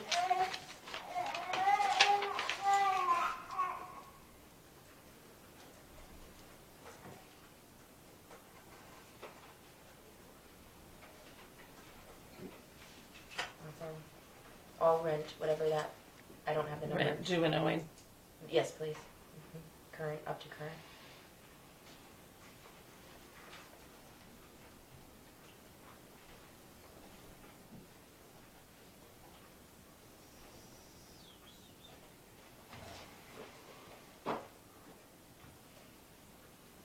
Okay, motion dies for lack of second. The only reason I didn't second Well, I because, didn't think you were done. Do you want me to remake the motion? well, I have a statement that I've been in some discussions with him yet on things about possible, like I said before, possible changing the lease agreement or having a new one, and because of that, I would want to hold off. Now, that's my opinion on that. Not that I don't That's think. fine. Well, no, I agree where your position is, Alexis, because he does owe bills, and I know where you're coming from. Joe, do you have a statement? Would you like me to remake the motion? I don't. You're not gonna support it? I will side with Larry if he's, Randy? Randy if he's. Okay. talked to him. I think that concludes our information we need to give and get from you. So, Thank you. Do you have any idea, I'm sorry to put this on you, but a time frame to get back with the mill levy issue? Only because we're coming up on the middle of the year. And Right. And so when is A the couple second weeks, if disbursement? depending on whether or Like not in May? Can we whether. do that Oh in yeah, May? oh yeah. Okay. I just know that I can't confirm next Monday just because That's I'll fine. have that. And So we have some other things coming up with some interviews, so I Okay. guess I'm just hoping that we can get that Okay. done before the turn of the half year Got it. mark where we would give our second disbursement out or anything like that. okay, I'll Okay. take care of it. Thank Thank you. you. Yes. Thank you for your time, all of you. Thank you.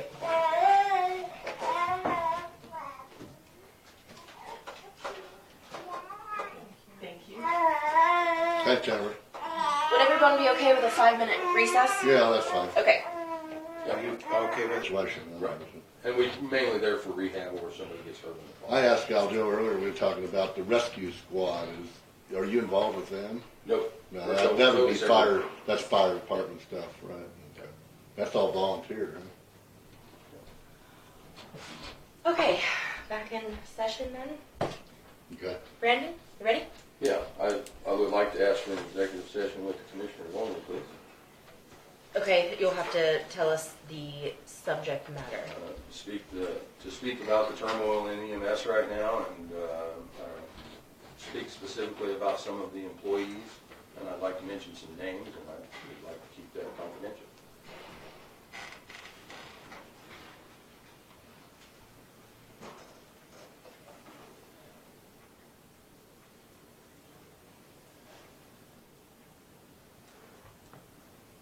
You wanna do it?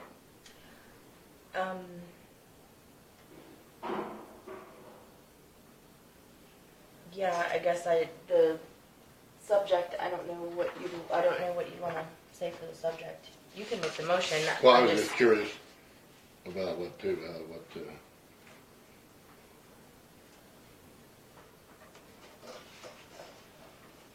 It has to be a specific issue. If we're gonna say just turmoil in the department, that's not gonna do it. So it would have to be, an employee issue, and it's typically a disciplinary issue.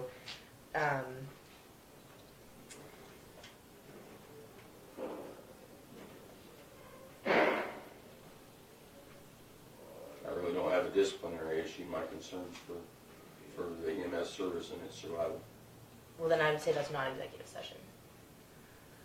If it was one person that you needed to talk, so we have to do it under justification of personnel matters of non-elected personnel, which would mean that you're bringing to us an issue about your personnel. This would be a personnel matter. Because my fear is that we're going to lose a whole bunch of personnel. Okay, but that's just a general statement. So if you're saying that someone's leaving because of a health matter, or someone's leaving because of, that would be a justification or a subject matter for the justification of personnel. But We can if, do this in public. well, I'm just saying, we as a board can't enter into executive session if we know that it's just for a general statement about I understand. what your concerns are for the I understand. group, So, and I'm not aware if you're aware, Mr. Wallace, if you watch these Facebook posts that go on. You do not. Okay. I know, Randy. I know you have Facebook. I don't know if you. I've seen some of them. Okay. Yeah. There's been some posts out there about the previous director not bringing on people that were willing to volunteer in the past, and not keeping on some people that were willing to volunteer. I'm going to be specific about this. There was one individual from your district, Mr. Wallace, that had wanted to volunteer. He was a certified EMT, but at the time he turned in his application to us, he had no driver's license and had a history of theft. Well-known history of theft. I won't mention that name, but I'm pretty sure you know who I'm talking about. We had an employee that left during Brett's administration as a director with no notice and was basically listed within the department as non-rehirable. The other employee that left at the same time, right after, I'm going to try to do this without using names. Well, if it's not our employee, it's not a protected issue, so that doesn't matter. Okay, so Roxy left without giving notice. Susan, I'm sorry? it does matter if we're declaiming somebody. And we Okay. have no actual proof to it, so. The other employee that left at the same time as the one that gave no notice is currently still on our roster, but works for another department, neighboring county. I'm trying to figure out the best way to do this without saying stuff. So, item number 2, one of the people that was interviewed for this position, the director position, was mentioned on a Facebook post that he already worked for the department and was experienced within the department. However, I've been there 3 years. He shows up on calls occasionally. I've seen him on 4 calls in 3 years. And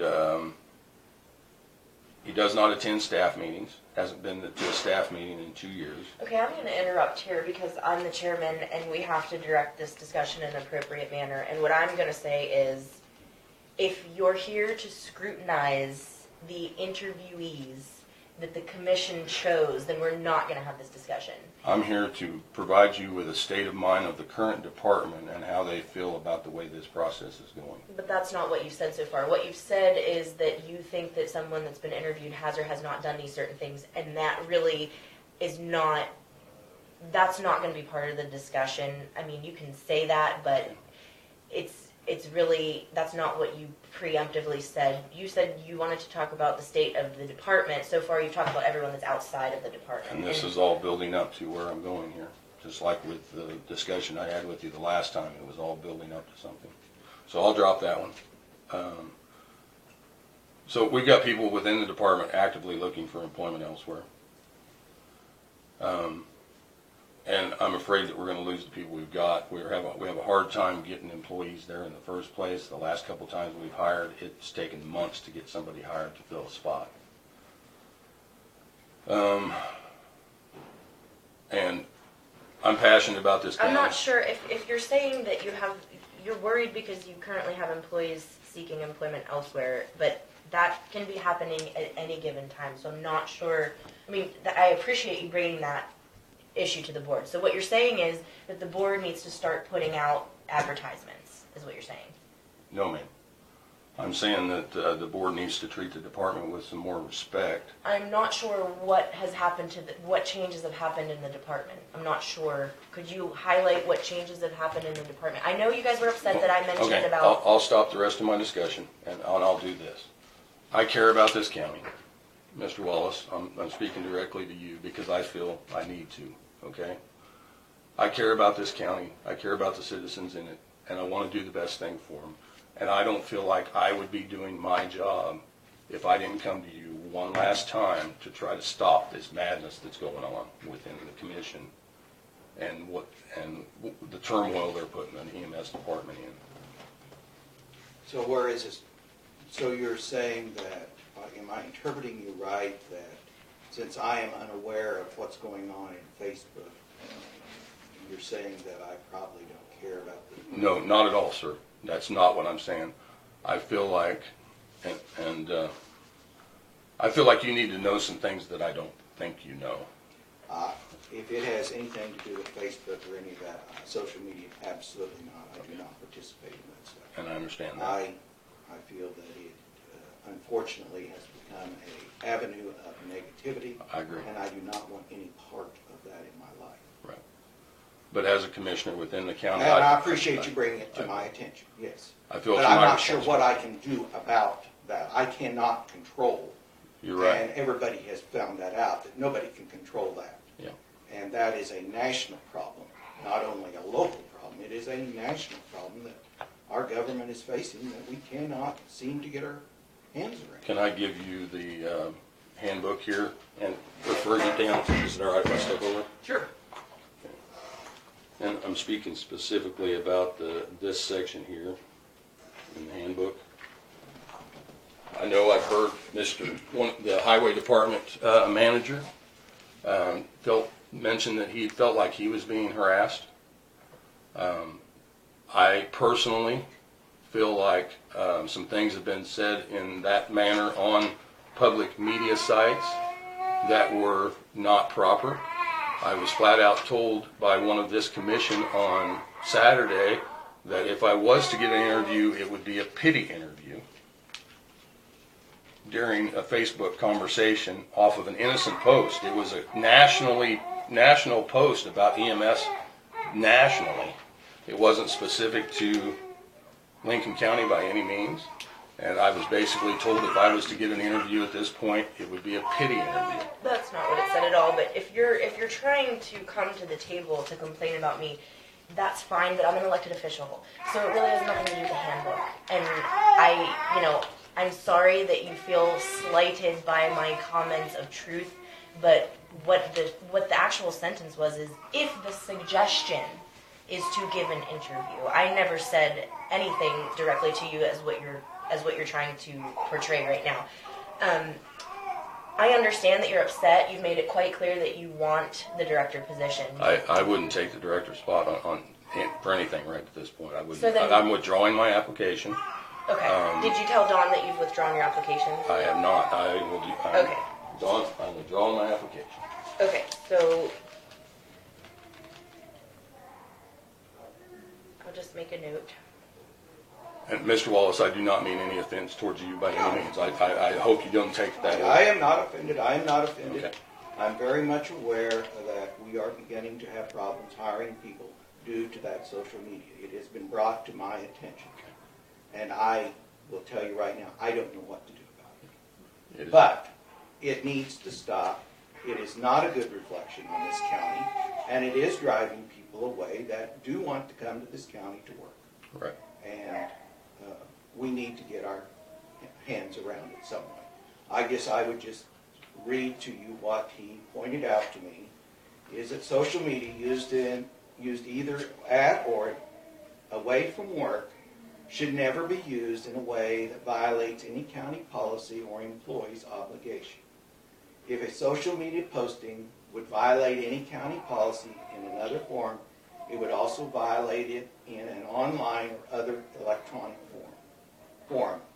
For example, employees are prohibited from using social media to, and this is the one that Brandon pointed out to me, to violate the county's policies, including, but not limited to, those addressing personal conduct, productive work environment, anti-harassment, equal employment opportunity, workplace violence and weapons, confidentiality, and solicitation. Yes, sir. So I guess the final thing I would like to say is I don't think elected officials are above these policies, and I know they're not above state policies and state rules, and I would like to ask that you as a board put Commissioner number 3 on suspension through the state of Kansas due to her actions on Facebook.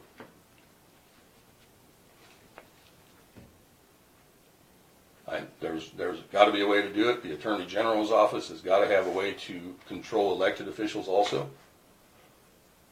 So that's my question. I ask that you please look into that for those purposes. For what violation? For violation of the social media policy and anti-harassment. Did you bring them something that I said? I've got everything saved. If you would like to see that, I'd be more than happy to show you that. Okay, and I'll just inform you, an elected official cannot be held to any rules or regulations created by another person or even in the board unless the board does an action that is restraining the board. I, as an individual, I'm allowed to say what I think or what I've witnessed. I'm allowed to put it in writing. You can't curb that. That's actually a First Amendment right also in the Constitution. I understand that you're upset, but my question with the whole scenario is if your original frustration with this situation is that you didn't get an interview, I'm not sure why you're saying that that's my fault. I don't know how to explain it to you. That's what you posted on Facebook. That's what you posted on Facebook, not me. I never posted anything about you. I have responded to things. I have responded to you. I have responded to other people. But you're the one that put an actual post. I'll just deal with the Attorney General's office myself. Thank you for your time. Okay. So I'll just say in the public session that there was a Facebook post that that Mr. Now I'm losing my Cochran, or Cohran, how do you say that? Cochran. That Cochran had expressed his discontent with not getting an interview because he had been informed that we had started our interview process. I had responded by saying a few things about how I was assuring that we were interviewing people that had been chosen as top candidates, and that's still the process that we're in. I'm not sure why, again, I'll say it to you because you're here, I'm not sure why you think that that's me as a person choosing candidates and excluding you. Our board chose the candidates for interviewing, and I understand, I mean, you're showing lots of physical signs of distress about this. I apologize that you're offended, however, that wasn't the intention. The board doesn't make a decision for candidates based on anything other than what was presented to us, and we used the resumes and the applications presented to us to choose our interviewees. At this point in time, we're moving on to another round of interviews. We had discussed kind of our prioritization of the first candidates, and we felt that since we were not able to actually provide a job offer to the one that we had talked to, that we will move on to another round of interviewing. So that's where we are in this process. Again, I'm not sure why you think that's on me personally. I am chairman of the board right now, but as chairman, it's nothing more than running the agenda. I have no individual authority. I can't make a decision to overturn anything that the board does. Would you like me to answer why I feel that way? Oh, sure. Okay. I have watched the commissioners' meetings over the last couple of years. And again, Mr. Wallace, please no disrespect towards you. I've watched Mr. Finch previously and Mr. Wallace fight against all the negativity coming from you. And I watched Mr. Finch step away from this.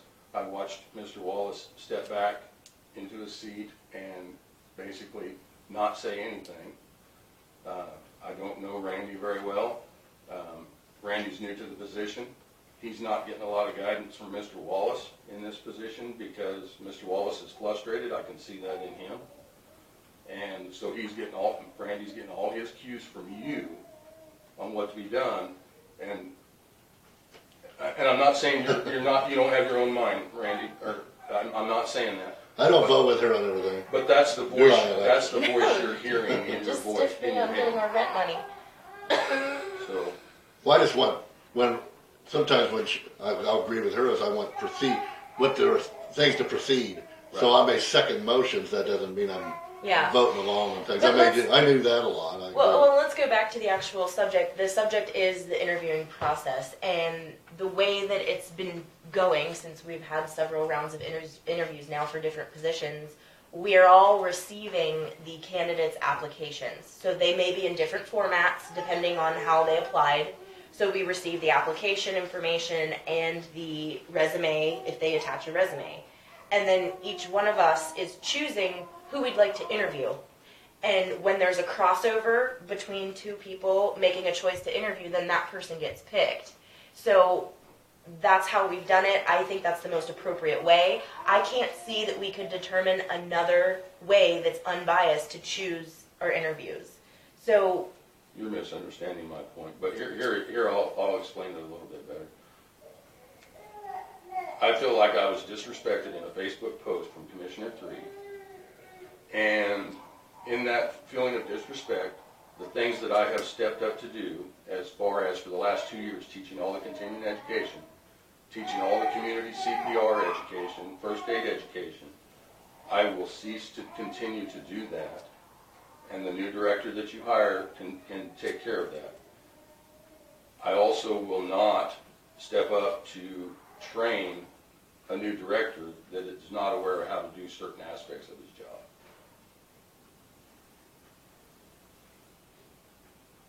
So that's all I have to say today. If you have any questions, you all have my cell phone number. Feel free to call me. thanks for coming in.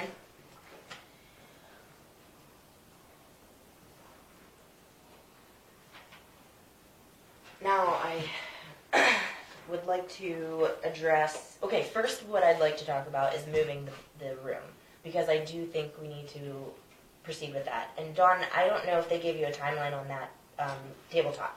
I was thinking April 12th, but I haven't heard from him, so now I'm thinking it might have said April 15th, so it should be soon. Okay, So I think that we could. That's today. Oh, April 15th is today. Okay, so hopefully, no, we need to pick it up though, right? Okay. How do we want to go about I'm that? not sure. Because it's 8 foot long. And yes, and it's 5 foot wide. I don't think that it will fit in my Explorer, and I don't think it will fit in the van. So we'll have to trailer it. We have a trailer personally, but I don't have, like, Ray's vehicle isn't really, we don't leave the county with it technically. I can probably get it. Oh, okay, I was gonna say that Jonathan at the nursing home, I think he goes to find it and go there to get things, maybe he could pick it up. Cause he goes down there and gets. Do you want to ask him? We could. And I if guess, yeah. I don't you know. ask him and he can't, Okay. I'll do it. Okay. Myself and my husband. Okay, so we need that tabletop. Where's I need that to at? check the date I- of Menards. Menards, okay. Yeah, could you call and just check up on that? We'll Yeah. give it a week, and then after that, someone can pick it up. Yeah. We'd have to have some official authority to say that we're from already Lincoln paid- County and we're gonna here to pick up the tabletop. I don't think so. I've already paid for it. I just need to send probably a receipt with whoever Sure, when they're, sure. Is it under your name or did you put it under the It's county? under Lincoln County. Lincoln County. Okay. But yeah, it was gonna be a couple of weeks, so it's probably been a couple of weeks. Okay. Okay. So for moving into the new room, is there someone that could remove any of the existing lines or anything that don't need to be in there and kind of get it stripped down? Or what do we need to address with that system We probably I need to have Next Tech come in to begin with, and they rolled everything up. The problem is you don't really want to cut those lines because they're already ran. So, but maybe we can find. I just don't know what's old, obsolete, dead, using, or what was particular to extension, and how are we going to get our phone line in there is also, because I feel like for conference calls, that could be very helpful. Yeah, we should have the olden days, now we all have cell phones, but we used to have a conference Just the call. table, Yeah, yeah. teleconference phone, and you would hit it, and then you could Well, talk. upstairs in the old commission room, Yeah. there Yeah, was yeah. a phone for the commission That room, was and we have our own line. So, Of course, cell or phones. did we give that to HR though? Well, we did, but we We only use it once a give week, back so and yeah, figure something else right. out. We'll get- We only use it once a week, so that would be fine. I would like to see us be set up in that room so that it's functioning. I would also suggest that we invest in some actual equipment to put in that room that stays in that room for recording purposes. You know, I've been doing this on my own just because it was part of the promise that I made in my campaigning that I was going to bring it to the public. I really think the commission needs to do that, step up to the plate, and be visible. Other counties do it. It's not, there are actually very few counties. I don't think there are any counties where it's just one commissioner bringing in their own personal equipment. We need to have the county buy the equipment, put it in the room. The camera and the speaker belongs to the county. No one's taking it home. And then the problem that I foresee is getting someone to upload it and actually be responsible for that. I think we can still probably use the volunteers that are willing to do that, but I would like to see us purchase the equipment and own it and leave it here. And that way it's done and Can you permanent. You got a quote, you know what that stuff costs? No, I will gladly do that. Can you, do a check on that? I will gladly do that. What do you have now? You just have your camera, right? I just have a And little handheld, And that's a video camera recording all this. yes, And, and it goes on a memory chip. Yeah, memory chip, and then you just put that and upload it to the YouTube, right? And that's- I don't personally do that. I'm kind Mr. of Gerson challenged, does, yes. And I have had some offers to help, and actually Mr. Schale had offered originally too. But the Gersons were able to do it with their own Yeah, okay. equipment, and so they continued to do that, and then ran the website for it too. Okay. So there's actually a foundation. It's called Post Rock Open Meetings. And so I would suggest that we would take advantage of volunteerism on that because it would save us money. But, the commission has been paying for other things like mileage to get back and forth to the courthouse. I think the least we can do is pay to provide the public access to the meeting. Yeah, can you check on I will bring bids. prices on that stuff? Yes, for the camera, and we would need a few chips and whatnot, and not speakers, microphone. Just a camera and a chip like you got now. Something similar to what you got would be fine. Right? Yes, yeah, it doesn't have to be anything exorbitant. Yeah. But I would like that in the new room, and it can stay there then. Did you want to address the commission today? Yes, please. Come forward, please. I had a question. Sure. Has there been any update or any progress on bridge southwest of town on Jaguar Drive? Is there any plans or any? There are no plans right now to do that. We have many other problems in this county right now that we're dealing with. I agree. It's going to be it'll be a major undertaking, I think, for that bridge probably. Yeah. So no, we don't have the money and the finances, nor do we have a plan to do that. Yeah, that's. Which one is He's south, you're down here in Elkhorn. Yep, Elkhorn 12, You know what bridge? Is it this? Brush Creek, Is it over Lark, or no? south of Elkhorn 12 in the southeast corner. This is 12. Oh, township or section 12? Yes. Yeah, but so would it be over it's not, so is it less than 20 feet long? No. So, It's right in there, Yes. in there. but it's not marked. I think it's been closed, so you might Oh. have a new map that Okay. doesn't show it. It would be over this water line here, or where 116 are maybe. we? Over this water maybe? Is that on what creek? Brush Creek. Rush Creek, yeah. Brush Creek. Rush That Creek is? comes down here. So it'd be right So- there. So, But this is 12. It's on Jagger Drive. Oh, here's Jack. Right here? Yes, that looks correct. Right right there. there. Yep. Over that water there. Yep, So that is not a gravel road, is that just dirt? it is a dirt road. And it's longer than 20-foot span? Yes, it is a 40-footer. And it's one of those classic examples of, I've told you before, that it's a big bridge, but not a lot of water goes under it because the creeks can't handle it. And so according to, from what I've been told, higher ups, it needs to be replaced with something of the same size. And there's no necessary, no reason to doing that. We're just asking for something.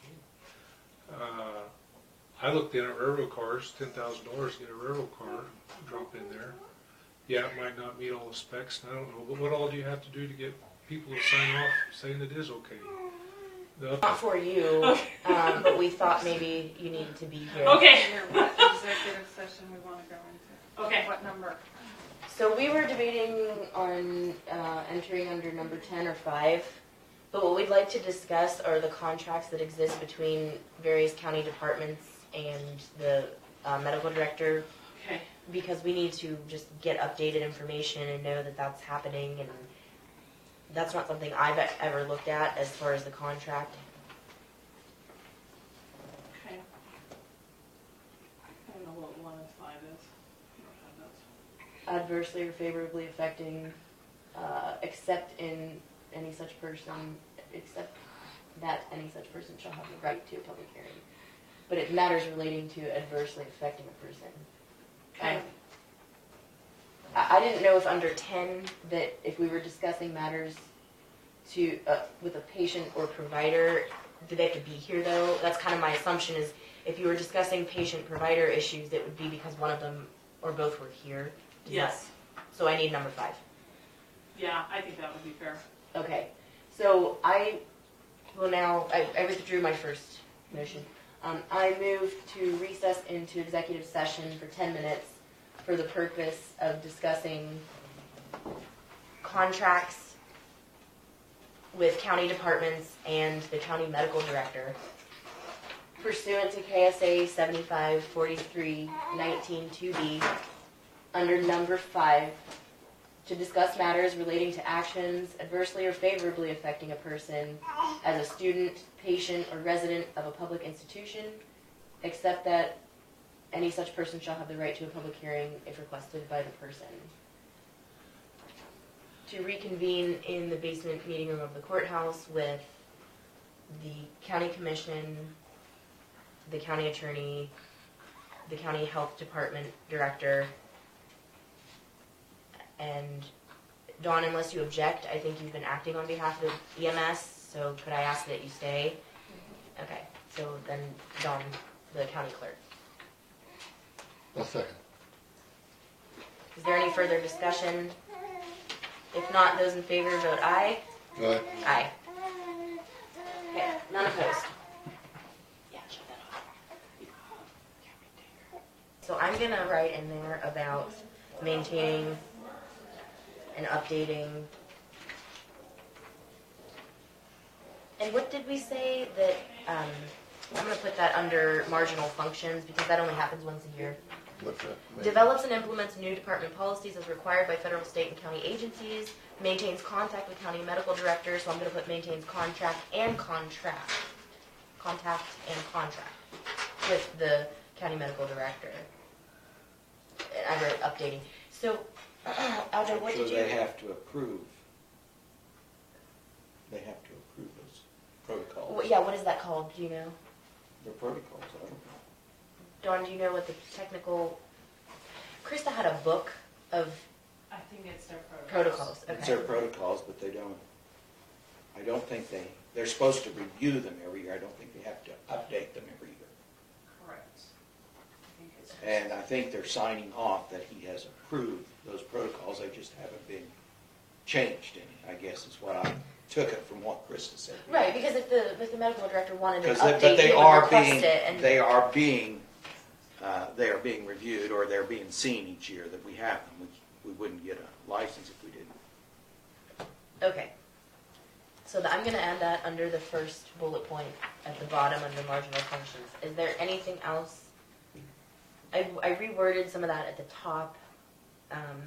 Dawn, did you notice anything or typos or? I haven't had a chance to look at it. Okay. I've looked at it. The fourth one down, fifth one down, says hires. I think it needs to propose hires because the county commission does the hiring. Okay.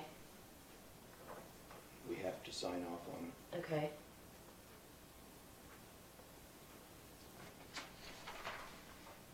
I think that on the next bullet point, I think you need to put a period or a semicolon after work quality Okay. and capitalize approves because those are two different things. Okay. Yes. Mm-hmm. And reporting to HR in a timely manner, I think, I don't know what the word is, but she needs to be informed.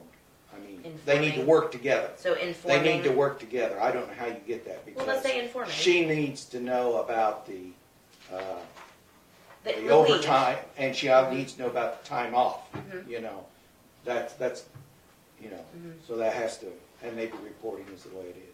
And PTO needs to either change the leave time or we need to change our policy to read PTO, but our policy as it is right now says leave time. Okay, so what is that question that people kept asking through self-evaluations about the?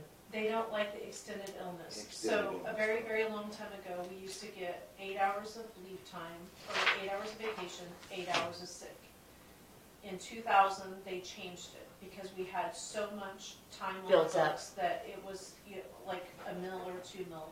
So because we call it pre-2000, so it had been in 1999, they changed it to where they get 12 hours of leave time. We don't care if they're sick or they're not sick.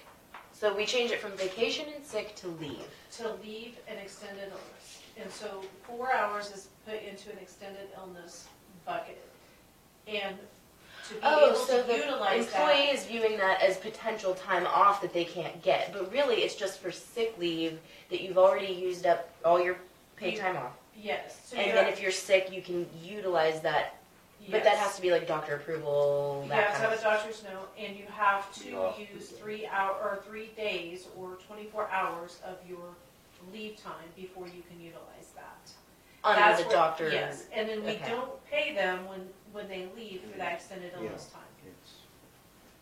And Okay. the reason But they it protects their job security. did that was because of an accounting issue, that is a liability to the county if you're paying that. And just like capers, that now has to be recorded on your audit as a liability of those caper. If capers would go broke, Yeah. the county is responsible for that. And so that's why it's put into the audit, and those numbers become extremely large. And that's what happened to Lincoln County. All that leave time they built had become so massive that it was becoming a big draw on our liability. And we had a ton. I mean, when you start talking about it, we had employees that had years that they could take off. So, And something about if we set it up this way, the extended illness, you have to pay out benefits that you provide to employees. But because of the way it's called and what it is, you don't have to pay that portion out. It's not a liability. It's not a future liability okay. hanging over your head. Okay. So, may I suggest, since we're doing the new hire with the HR, that we just change it to PTO and go with this concept of paid time off, and maybe that will realign people's thinking about their accessibility of their sick extended leave? Does that make sense? But what would you call the extended leave? You can leave it that. What do you call it now? Extended illness. Extended illness. Well, that's the key. They're not grasping that it's for illness and you can't get it unless you've already established these precursory things. And many of them don't get it in the real world, in the real job You don't even force. get that. You don't even get that. No. And most employees don't even get leave time until they've been there after a year. And Right, you can't even there's use, only a couple even if of you do days. accumulate, you can't use it. Yeah. Yeah. Right, So, which I mean, Yeah. that's where I come We, from. but I'm we a little more allow callous with you guys we than I am allow with them. accumulation up to what, 80, 90 hours? Yes, they can carry over 80 hours. Yeah. But the bad thing about that is the way that we have it written in the handbook right now. It says they cannot carry over more than 80 hours on December 31st.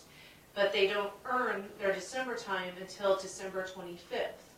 So they have, that last Christmas week then is they have like another use it or 12 lose hours it. they still have to get down to. Mhm. And so I'd like to change that to where it's the pay period, that Mhm. they have until the end of the pay period to get down to their 80 That'd be a good hours. idea. Because technically they can't use the 12 hours until Well, couldn't we December just change 26th. it to the? I mean, well, but see, but that still crams it to be over that holiday season, Yes. and that's a problem. Well, for that's some- where you need to start talking to your department heads about they need to encourage. Some of the department heads believe that they can't tell employees that they can't take time off, but our handbook is very clear. You can tell them that they can't take time Well, off. all of that, what I read says approved. Everything has to be pre-approved, technically. Now, if you're sick, that's different, but that's why if you're extendedly sick, then you have to meet all those elements to then utilize that time. Mm-hmm. Otherwise, you're just sick and you say, I'll be in the next, day or two. But would you like to change it to paid time off? Because you're off for a reason that doesn't matter to us, other than if you're going to substantiate it with a doctor's note so that you can then utilize your extended illness. It really doesn't matter. Leave time is leave time. It does not matter to me. It's just that's what we're accustomed to. It doesn't mean that it's right or wrong. On No, their it's not- paycheck stubs, it still says vacation and sick. But the only way to change that on their paycheck stubs is to pay for a special program, in which I don't feel like we should have to pay several But hundred are dollars we just to change differentiating them. between vacation and sick? Are we actually doing a breakdown on the paycheck? Yes, there is a paycheck, but it's leave time. So what says vacation on their paycheck stub is actually leave time. I know, but Really what I'm telling saying is employees you don't necessarily know if a highway department personnel was sick on that day or not.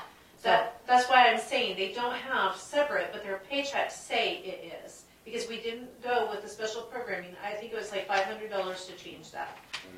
Because all So of do the you other just times, do you just put it all under sick time or all under vacation time? it's under vacation and sick But on that's the what I'm paycheck saying. stub. But who But for separates us, them?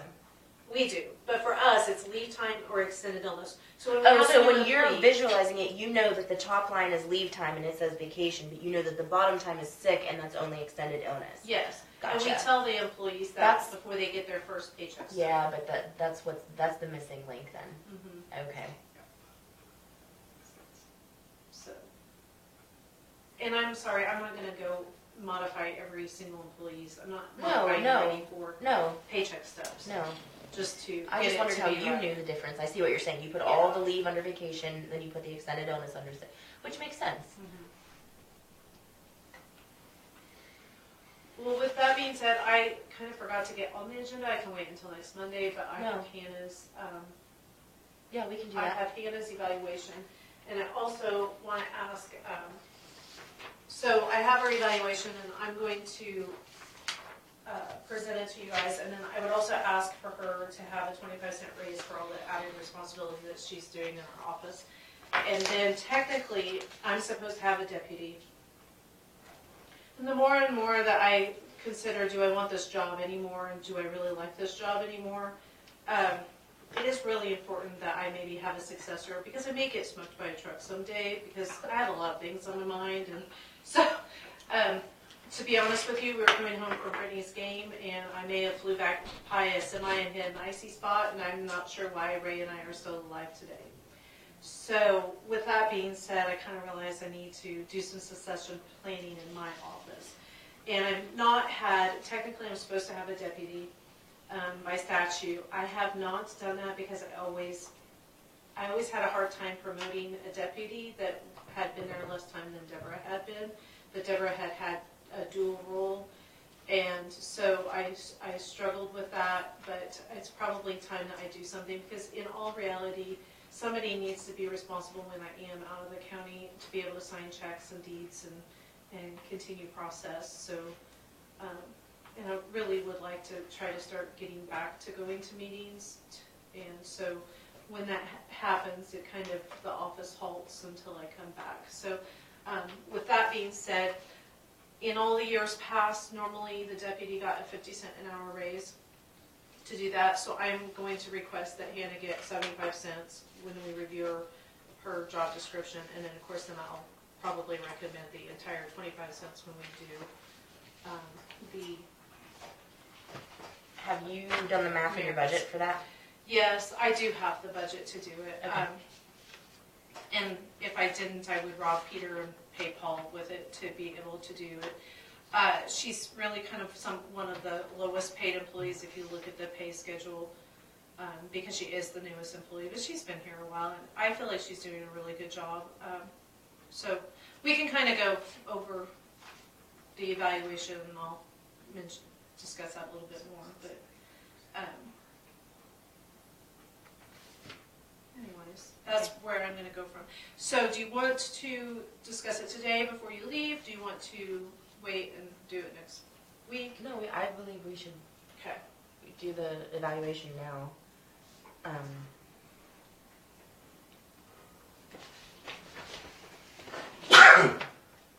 Bless you.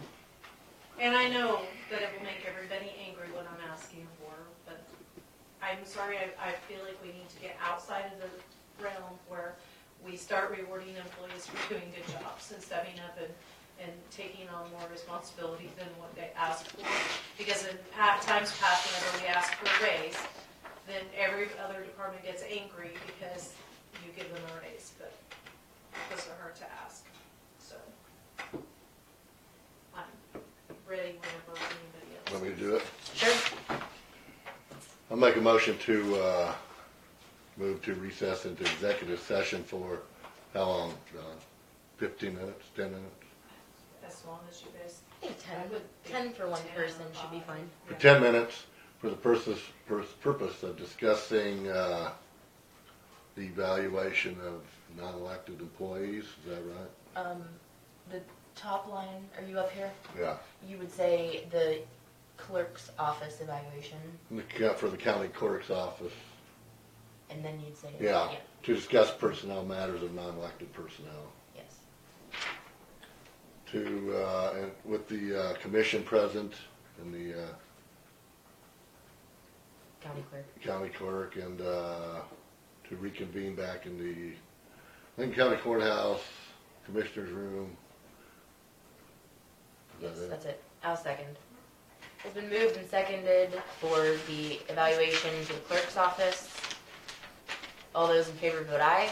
Aye. Aye. None opposed. Leah, can you turn that off? You're gonna get it down pat, Randy. Yeah, thank you. You're saving my You're gonna have to whistler. send me to You know, trust you, so we're gonna It make happened, sure it happened at the school system too. Sure.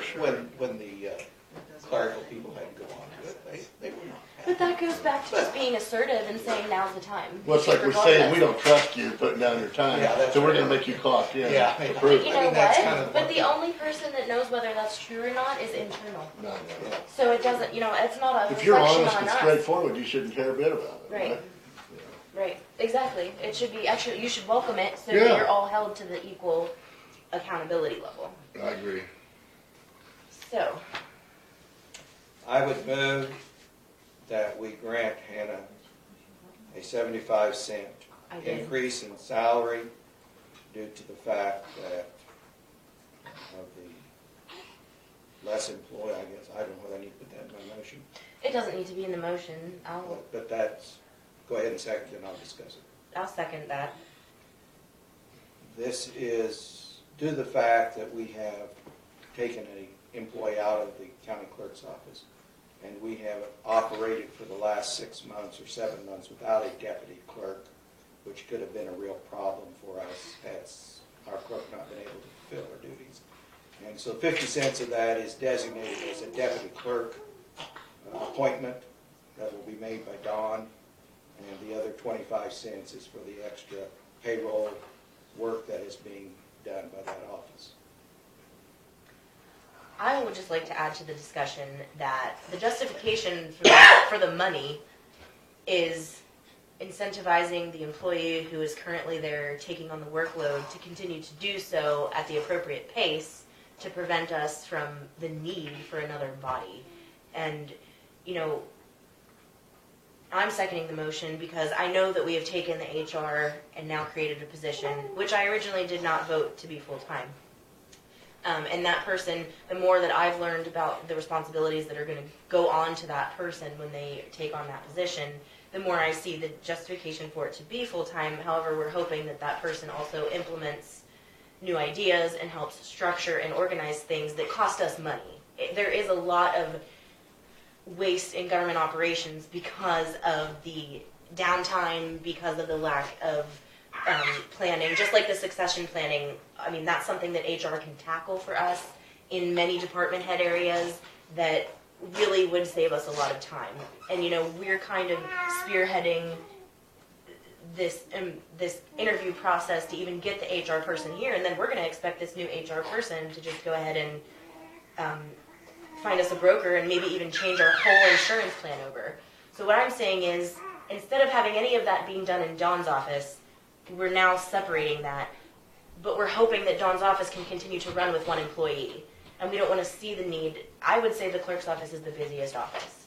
So we don't want to see the need to expand personnel in there, and I'd rather pay the people well in there that are doing it and hopefully avoid that in the near future. So that's my... I agree. I don't know if you have any... I agree with Al Joe, and I agree with you, Alexis. Yeah, it's a very important office.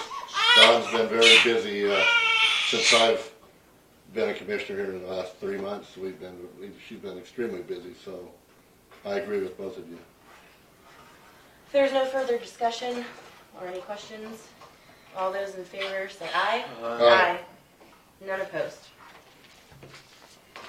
Okay, so I have abatements in front of me. Yeah. Madison Township, Randy and Greta Overmuller, $570.28 for, where's the note? How do I find the note on here? It was the correct, They're in the middle about something it doesn't say.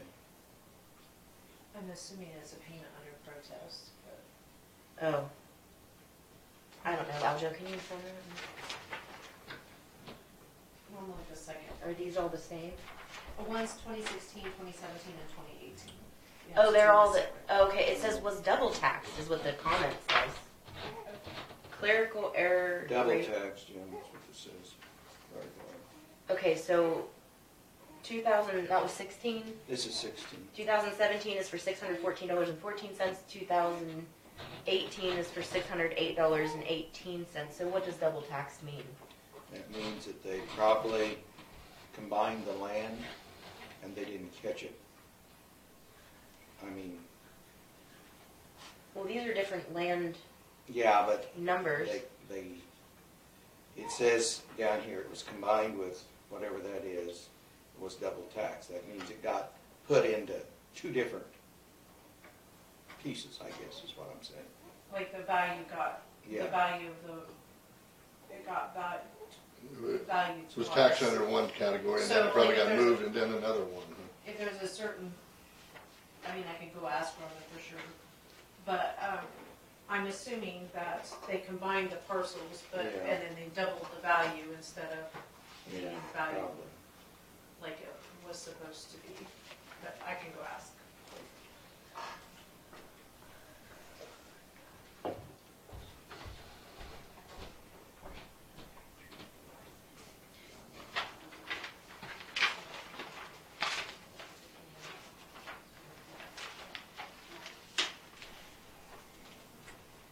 They probably just caught it. They probably hadn't paid attention to the taxes.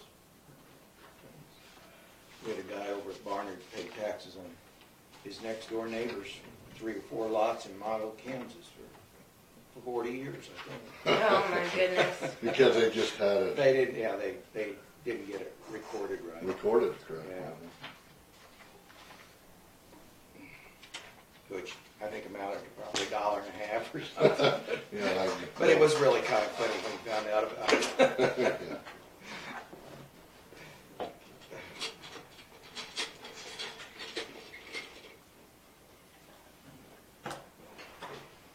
Hi, Rhonda. We just had a question about the abatements you sent down. Okay, Rangers. what happened is we combined 2 parcels together, and what happened, the one parcel didn't get inactivated. So it was running, those 2 parcels where one shouldn't have been because it was already on the, it was So is combined. it now one parcel number? Yeah. Oh, Uh-huh. was Yeah. that at the request of the landowner, or why did that happen? No, we're supposed to, if it's continuous, if a owner owns continuous property and taxing you can districts, combine it, you're supposed to combine it, yeah. even if it's deeded separately. Oh, if it's deeded separate, no. It's gotta have the same owners, names and everything, exactly the same. But I'm saying, say you bought a piece of property, Uh-huh. and then you bought the one next door. Uh-huh. So that's continuous ownership. Yeah. Can you Yes. reparcel that into one Yes. section? Yes. That's maybe what happened. That's what that's what And happened. they taxed and the old ones with 2 little parcels, and they taxed the new one, which combined. With one. Right, double right, on and one, we didn't double on catch one of the that. parcels. Yeah, we didn't catch that. But do happened. you notify the landowner that you're combining their parcels into one? No, when they get their notice, it So is what if combined. they wanted to resell just the one section? Do they have to go and get it re-deeded into No. a separate parcel number?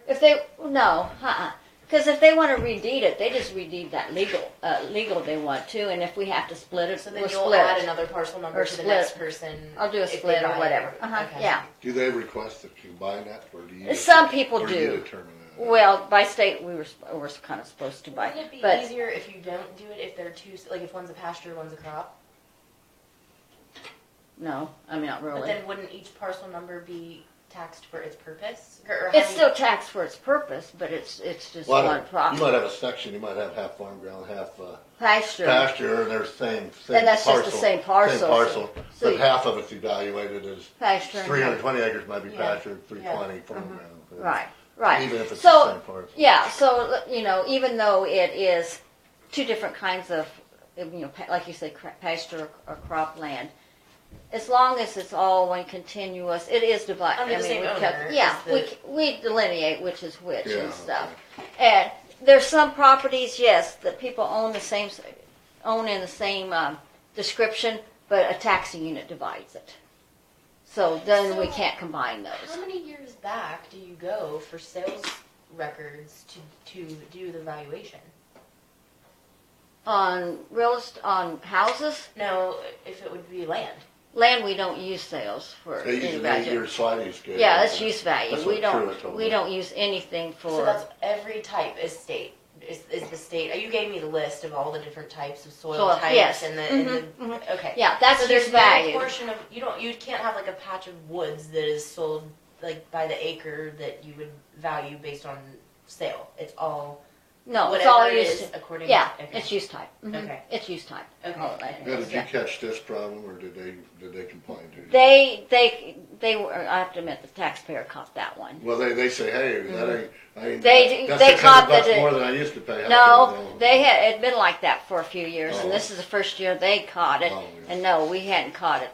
That had been So that you had have several happened. years of this now. That's why there's 3 years of. So we back pay them that then. So Yeah. you combined the parcels about 3 years ago, but It just was. this year they've realized Nice, that yeah. that Mhm. one parcel was still adding its amount on top of the new combined. It was a 40, and we combined it with a 80, I think it was. And when he looked at it, he goes, "Wait a minute, those acres." So yes, they caught it. It was our mistake. They caught it, but yes, that's why we went back and did. They also Okay. had an extra paper in there. What? They had an extra paper. in Right. there. Yeah, they Folder realized that. had- And we did a lot of combinations this last year. We did a lot, cleaned up a bunch of combinations and stuff too. So we've had a few people that ask, "Oh, okay." Then when you tell them this Okay. makes that, this adds to this, and they're okay with it and stuff. Have, It's have one you had less. this happen before? Or is this... Mhm. Okay. Oh well, I don't know about it. I mean, it We can had be a common issue, is what you're Yeah. saying, because every time, then actually the landowner needs to double check. right, and that was yeah. Mhm. You know, we check, but you know, sometimes Okay. that accidentally you don't get it done. You know, and yeah, it's kind of to the landowners to check to just like you know, if you have CRP ground and you take it out, the landowner's really the one responsible To for have to coming notify. in. Yeah, to notify us. So yes, it was our mistake, but yes, it kind of goes back to you know they kind of need to check their stuff too, You get or it. if they got pasture, they turn to cropland. That's one they don't tell us too often Yeah. because it raises it. Yeah. You know, we catch those. You know, Yeah, by you- looking at maps, we yeah, catch how do them. how do you do that? For maps from year to year. Maps and Truett goes around and sees it. From Truett only does real estate, right? Oh, he's Well, over he does. I mean, real estate Cropland, is land and buildings. there. Yeah. But yeah, if we have something that is questionable, and he'll look at it. But Terry does it on the computer by comparing 1 year's maps or Pasture area 1 year, photos. farmland the Mhm. next. Yeah, and that when she was working on all this stuff this Where are year. the photos coming from? The what? The aerial view. ASC, What's it called? Farm Services. FSA, Farm We get- Services. Okay. We get their aerials. Yeah. I think our most current Here. ones, the most current ones are 17s and stuff. But Do they notify you like the CRP does go out of contract? They're supposed The to. NRCS tells you? No. No. The farmer's supposed to tell you. So you are constantly looking to update. So do you do that in the beginning of the year? Because isn't it everything as of January 1st? Well, yeah, actually, we start working on it. So how do you know if someone switched We send out crops, letters the and fall crop or the spring? You know what I mean? well, if it's still cropland, that's fine. Crop run. No, but let's say they took a piece of pasture, cleared the Okay. stumps, and turned Did it it into the crop, crop. the fall crop Right, and so that would, if they did it in the middle of the year, that would change for the first of the next the next year. year. Right. But I'm saying, when do you do it to know when As that it, changes? as it goes through the year. Now we send out any CRP that we have that we know of in the computer, and let's say it expires. CRP always expires in September 31st of a year. Okay. So this year, anything that expires September 31st of 19, we will send them a letter and say, you know, we have that your CRP expired. What did you do with it? Did you re-up into a new contract? Did you leave it as pasture, or did you change it to cropland? Because CRP, no matter what, is done as cropland until it comes out of the contract. And then if they keep it as grass, then it goes to pasture. If they break it back out and put it in cropland. So CRP is something to their favor if they let us know Okay. and stuff. But we ourselves, without a signed release from the landowner, we cannot go to the FSA office and get any information. Just the aerial photos. Well, no, our area photos are downloaded on Orion. Oh, okay. The- But that's who takes them. Yeah, it's through DASK government deal, and they just DASK downloads them on our So you got Orion a system. perfect parcel in Lincoln County now. Well, yeah, we got all the aerials, Sure. and then see we have the mapping. We had the map. See, I can pull up, and we have two sets of mapping. What's on Orion, and then what Terry has, which is more detailed. I can pull up any parcel, and we have it mapped Sure. and stuff, and have the soil delineation and everything on that, and that's how we figure our acres for each soil type and stuff. Okay. But yeah, it's a two-way deal. We can't get information from, so when we send out land questionnaires, there is a form on the back that is an FSA form, their approval request form. And as long as the landowner signs that, then we can go to the FSA office and say, okay, they say they have CRP. Where's it located? How many acres? Okay, did this go out? And, you know, we can do that.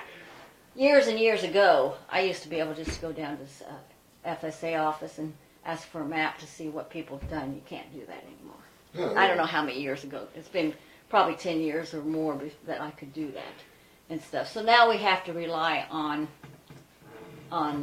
the taxpayer telling us what they've done with the CRP, if they've changed pasture to cropland. Sometimes that we, you know, drive by, you see, oh, that used to be a field, it isn't anymore. And then we come back and look at it. But the CRP is the toughest one.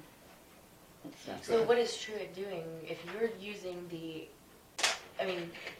with the land, not housing real estate, but with the land, what is he double checking what you already determined by aerial photos, or is he? If we have a question on something we can't really tell. So he's only doing the land by your appointment. He's not out to check land. It's no. Originally, yes. When we started this way back in '89. When he started coming. Right, back in '89 we started reappraisal. Okay. We didn't have the aerial photos like we do now. Right. So you had to use these great big blue line maps, and that's how you delineated the crop. So then that got transferred and measured out by this little machine to come up with the acres. Okay. Now that it's in the computer and all digitized, it's a lot easier. Yeah. And stuff. But yes, you know, there's on land like that, there's quite a few different ways. Was he still just contracted to come however many days then?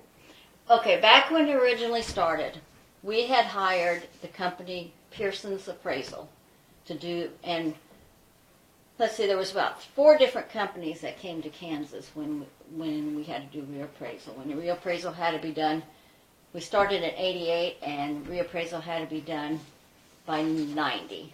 Okay. And so then all these companies, appraisal companies, came to Kansas.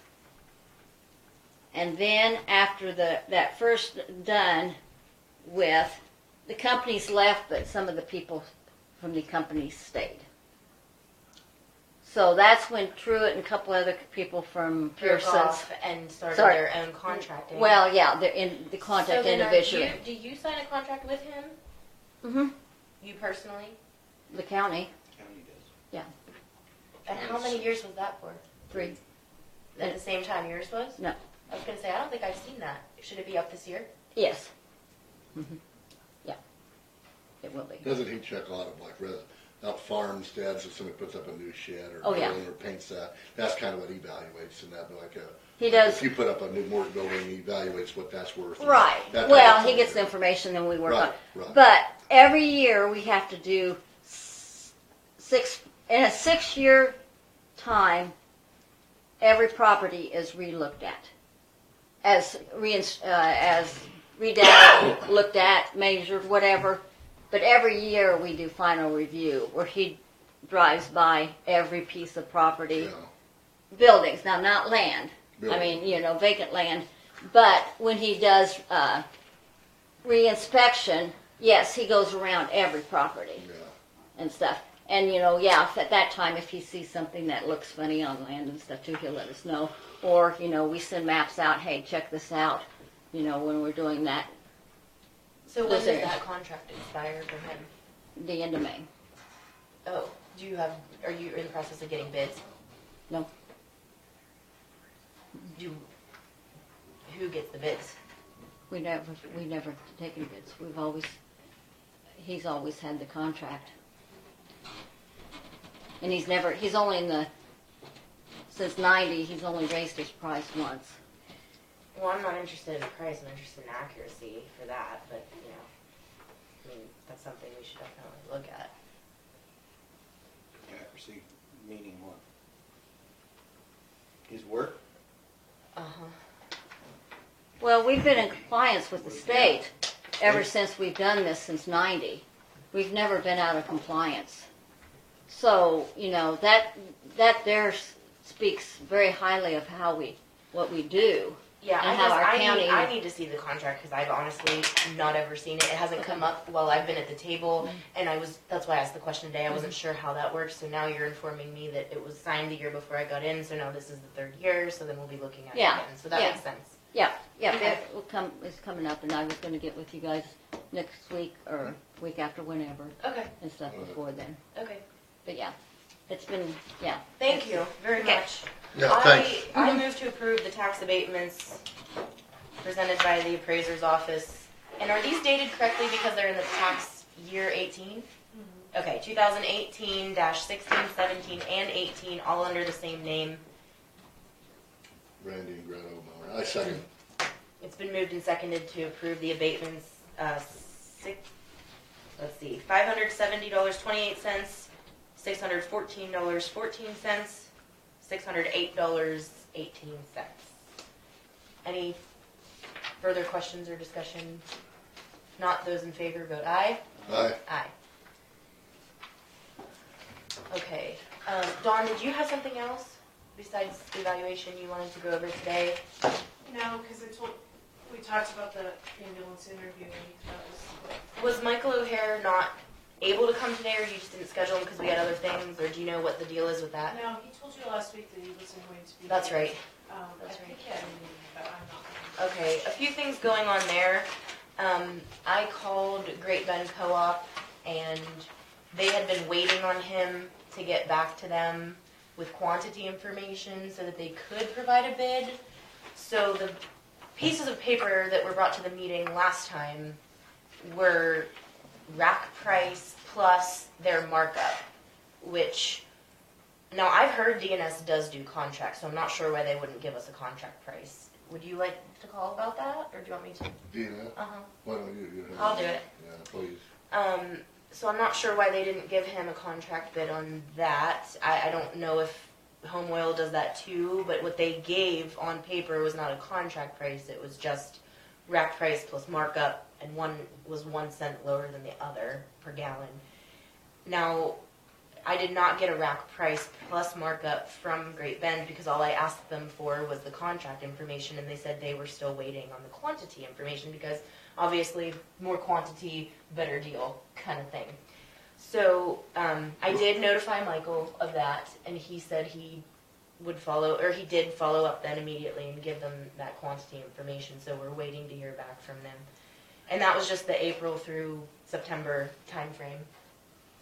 The other thing is, thankfully, we don't have any injuries, but I do know our bulldozer has been drug away because it was rolled off the pile. I don't know what the extent of the damage is, but I'm a little concerned about that. May be a big expense. I don't know. But What happened? They rolled it? You know, I didn't see the site or anything like that. I asked around it. No one was hurt. Apparently, the driver wasn't hurt, and no one was too close in any other machinery or anything. But from what I understand, They got it on the side. They were tipped it over. Rolled it on the side. And we don't know the damages to it or anything. No, but I think it was hauled away for. I'm not sure what all needs looked at. I didn't even see it. I just little update there. And the other thing that I want to talk about with the highway department is the contract that we have currently for the engineer. I think it's been helpful to see how that has progressed, to see some plans on paper. I know we've utilized that a lot as far as getting some things written down that may not otherwise be written down. But Dawn, and I guess Aljo, since you've been here before, I'm wondering, utilizing Schwab Eaton before, can you give me a little bit of comparison on how that worked with them versus what we're getting from Tanner Yost through, what is their company's name? Kirkham Michael. I personally cannot, because we didn't use them in the stands. We used them just for projects. So like if we knew Just each project. So who was doing the writing, Tanner put together our proposal for our last bridge application. So who was doing that before? And were we getting more approvals, or, I mean, I'm not concerned about one denial, I know that's potentially just Not- happenstance. Not necessarily. So very, very long time ago, the road supervisor did it. I've done the grant proposals. We used to have what was called a 5-year bridge plan. I think the problem is they don't have that 5-year bridge plan anymore. And so they've enacted a different kind of funding, which is very, very competitive, very limited funds for the entire state of Kansas. And instead they're doing that 80-20. cost share, yeah, thing that they're giving you money back that you can use for road projects. So, and Michael did do some grants and was successful, prior to, I think because Schwab Eaton, or because Kirk and Michael is in here now doing things, it was easier just to say, let them apply for the grants. Well, yeah, but Schwab Eaton was doing some of it. He would contact them, and then he submitted them, right? I don't think so. I think they would give, like when I was doing it, I would tell them which bridges you guys said you wanted to do, and then they would get you the information for the bridges, Yeah. but then you were writing we were writing We the were grant writing, yeah, but ourselves. Schwab Eaton was involved in the, Yes. just to some extent. We just didn't have them on 'Cause they staff. have, They were like- just they were just whenever we needed them. Yes. And the guy that, for Schwab Eaton, used to be engineer in Lincoln County, right? Yes. That was John Fischette. John Fischette, and so he knew everything about Lincoln County. That's why we were stuck with Schwab Eaton, and that's why we discontinued him when he retired. And I they- think they were gonna not have it Yeah. work out of Beloit, but Yeah. out of Manhattan, so the Manhattan. mileage to get in Mileage here was was. gonna be a problem. And the last one they did, we had problems. So, I guess where I'm going with this is, I would like to see us utilize what we're paying for here monthly in a manner such as what we were just discussing with Mr. Bell. You know, if we have these bridges, that there could be an alternative fix to, that doesn't mean that we're gonna go in and put in $1 million bridge, but someone just wants, you know, the handbook that was given to us by Mr. Gersman here, that gives the, it wasn't this one, I think it was the other one. It gives the breakdown of all the options. And I would like to see us utilizing the engineer in that manner. I would like to see him come to the table with those options for us that are more cost effective. I was a little disappointed in the presentation on 120th Road for only 1.5 miles of road, and it was like upwards of a $500,000 project to do certain things. We know we can't afford that kind of an investment, nor does it even really make sense to anyone for a county who could afford it. So we need to have a few more options brought to the table. So I'd like to see us give a little more direction to the engineer at this point. I think we've just kind of let... Tanner? So when he comes here, we'll discuss that with him? Yeah, I think we need to see, I've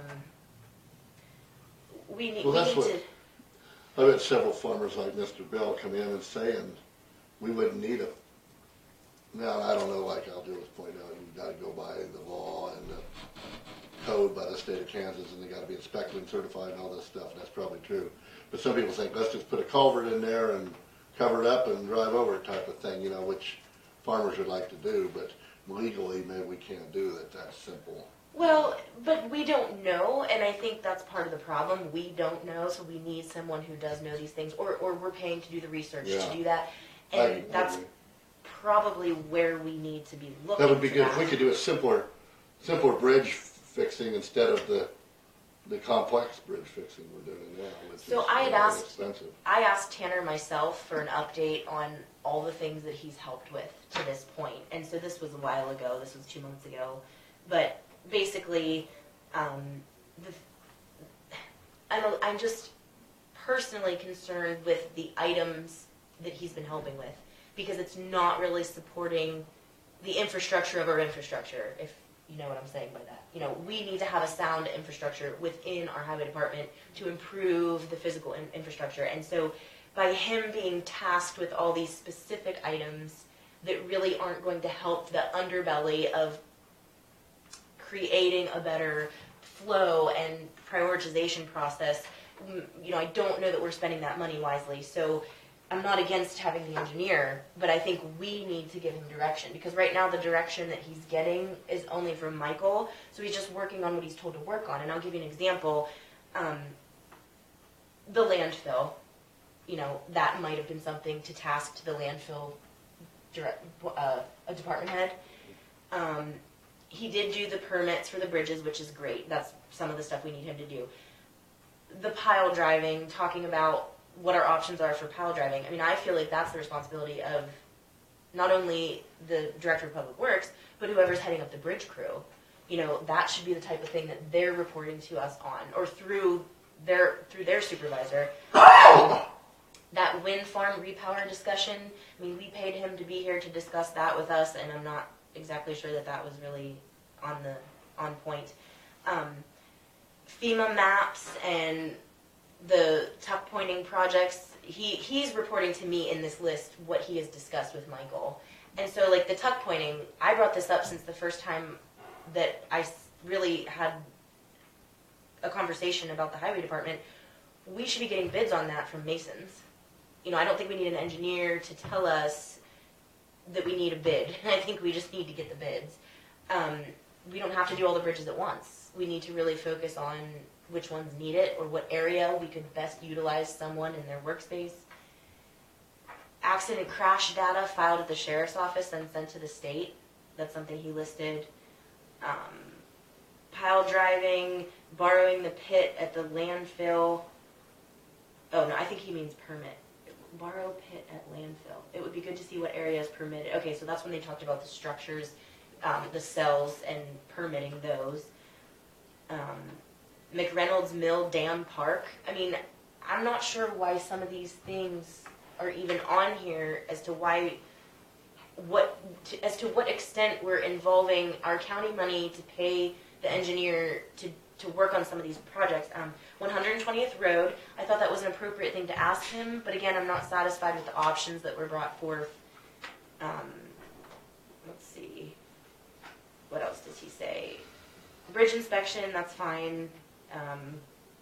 The retaining wall in the health department, we specifically asked him to do that. Purchasing anhydrous tanks. I mean, I think that, again, should be tasked to the director or whoever, or the bridge crew. I mean, if they're going to be the ones installing them and measuring and doing the physical work, that's something that they could be looking into too. I don't know that that's an engineering job.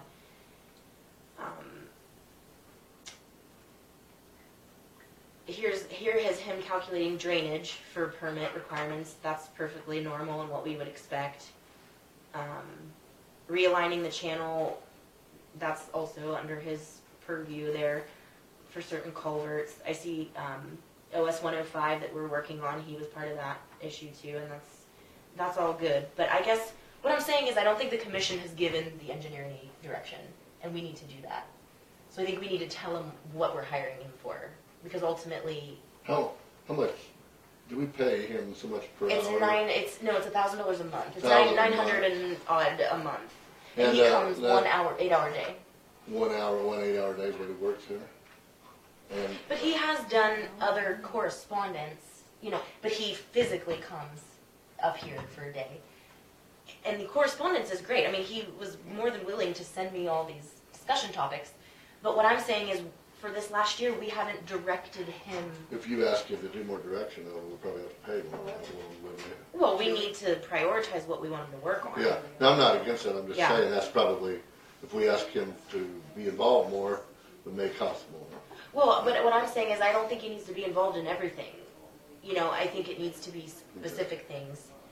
And if we're just paying him because we need someone to do these inspections, which we're already having his company do, or we need to get him to finalize the permits and put all that paperwork together, that's fine. That's all part of our cost of doing business. But if we're going to look at specific ways to, like what my example is, if there's a way to do poured concrete culverts that we could potentially do ourselves, we need to be exploring that option. We need to see the cost breakdown, we need to see the equipment list, we need to see potential project sites, that kind of a thing. We need to scale something countywide that we can implement ourselves, and he needs to help us do that.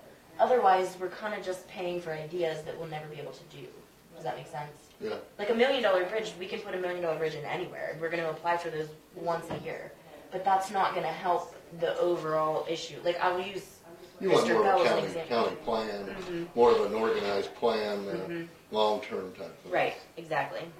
The priorities, probably, Exactly. what to do. Yeah. Right.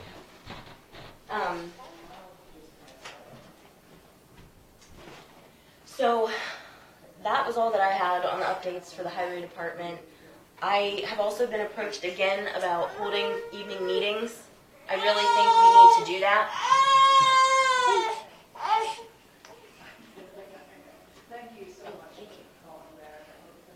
Well, we discussed that once, and the issue wasn't the issue that we may have to pay overtime or something to the people or employees that come in, and that wasn't that the issue, one of them. Well, I wouldn't say that we would. And I'm not against that on this. No, I wouldn't say that we would demand that any particular. I mean, I think department heads can visit us on a Monday morning. That's fine. We're already paying them to be here. Right. But as far as us making ourselves available, I've had a lot of pressure about that. I mean, I'm going to go ahead and say that I agree, and there's no reason we can't do once a month, or we can't do once every other month, or whatever. But to me, there's no reason that the three of us can't meet and hold a meeting in an evening. So, Yeah, I wouldn't be against it. I don't know about Alville, but I can see no purpose in it. If you want to have some town hall meetings in your districts, I think that's fine, but I can see no reason to have a formal commission meeting at night when we're meeting from 10 to 2 now, and we have a noon hour. I absolutely, Mr. Bell was in here, he's a full-time farmer. He found time, if they have issues, they'll be here. And if I am going to go to a drag-down fight, I'm not interested. Or am I interested in a whole bunch of negativity being brought to this commission? We have enough problems now. well, I think we're hired You and and elected. Randy can hold a meeting. but I probably won't have be held there a that town night. hall meeting and participated in them yearly since before I was a commissioner, so I have no problem with it, obviously. What I'm saying is I've had people from your own district ask me, when are you going to make yourselves available in the evening? You know, it's not unheard of, and it's not something that we can't provide. And like I said, if you don't want to do it every month, we can do it every other month. We can do it for the quarter. I don't really have any objections to ideas. You're just saying you don't want to do it. No, I can see no benefit in holding evening meetings. No benefit. do you think you'd get that many more? Input is always available. They know my name, they know my address, they know my telephone number. If they want input, they can give me input.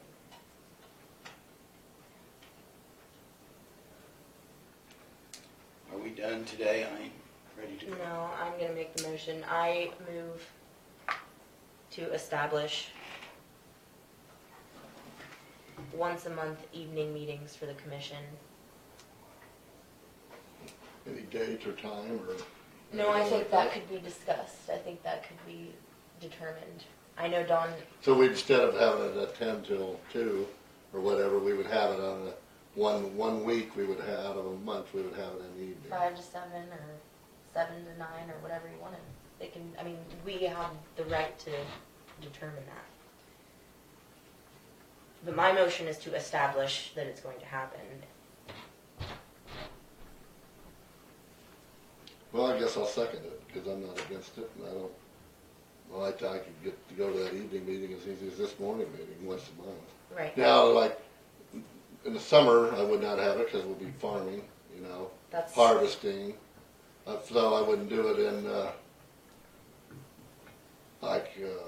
from like now till October. Well, the thing is, that's just it. Maybe you could, but it might have to be later. Farmers, you know, like we're gonna be busy in the summers and in the fall. You know, we might be working till 10 at night, cutting milo or something. So that's one thing we'd have to consider, though. But like if you're January, February, March, I don't think nothing wrong with it. You know what I'm saying? I do understand what you're saying, and there's not necessarily going to be a best time. I'm sure there's a worst time, but there's not necessarily going to be a best time. I know we have a lot of other meetings all over the place in the evenings anyway. But the thing is, we may not, if we're busy, like Al, Joe, or me, we may not be able to make that. If we're cutting weed or something, you know, that's the only issue there. Mm-hmm. Well, I mean, let's just look at next month, for example. In May, I mean, that's only 3 Mondays from now to the first May meeting. Well, we're gonna be getting busy in May with planting, milo, beans. I would agree with you, Randy, from 1st of April to the 1st of November. That's the one thing, like farmers, and I know a lot of people ain't farmers anymore, very few of us really around anymore. Most people have a 9-to-5 job type of thing, they could get off in the evenings. But it would affect him and me in that time. But I'd be for it, I'm not against it, I mean. Oh, and I'm not Well, trying I mean- to inconvenience the board. No, I know. But I believe that it's our duty to do something like this, so. I'm not, I mean, we meet now, it doesn't bother me meeting in the evening. And I know Al Joe, I think, has a lot more work to do. He's a lot more busy around farming. He has a lot going on. So I can see your point, Al Joe. I don't have that much. I'm a hobby farmer and I'm almost halfway retired. So it's not that big a deal to me. I don't know if we could set some day. And if Al Joe can't make it if he's busy, I guess that's the way to be. But to do it in June, July, August, again, I don't know. Well, why don't we try to do one before then, and then we'll try to do them after that. If you want to have an actual designated break of not doing it, that's fine by me. But I think we need to have one soon. I mean, there are a lot of questions up in the air. But if it's going to be a question and answer for 5 hours, like Al Joe said, everybody quizzing us to death, I don't know if that's going to be very productive. Look at all the business we had today. We're still here, and we covered a lot of stuff.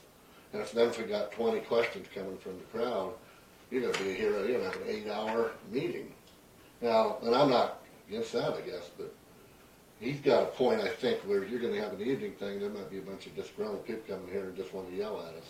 Which maybe that's their... I signed up for that. Well, I know, I did too. They could come in here and out of them too. I'm not against, let's try one time. I'll say let's try one. And if it goes terrible, maybe we can change it. Okay, so I'd like to amend my motion because I think I said monthly. So can you just take out the word monthly, please? Strike the word monthly and establish an evening commission meeting. And let's pick an evening and let's do one before the season is in full swing. Next week is not good for me. The season is in full swing. It's going to get busy really right now. Well, it's getting It's dark. in full swing, let me click. It's still getting dark early enough that it's not. 8 o'clock? It's still light. Between 7:30 and 8. Well, it's going to be... We got cattle to do. We got cattle to put on grass. We got cattle to work. We've got corn to plant. We'll be planting beans. We'll be planting milo. We'll be cutting hay. I mean, I'm sorry. Yeah. I will not be able to make it. Probably in May is not good. May and June are... I'd say I already have appointments through May 20th. Okay. So May 20th, For Mondays. yes. So let's do the last Monday in May. Is that a actually holiday? Memorial It's Day. Memorial Day. Good, then we'll do it the next day. A Tuesday night? Uh-huh.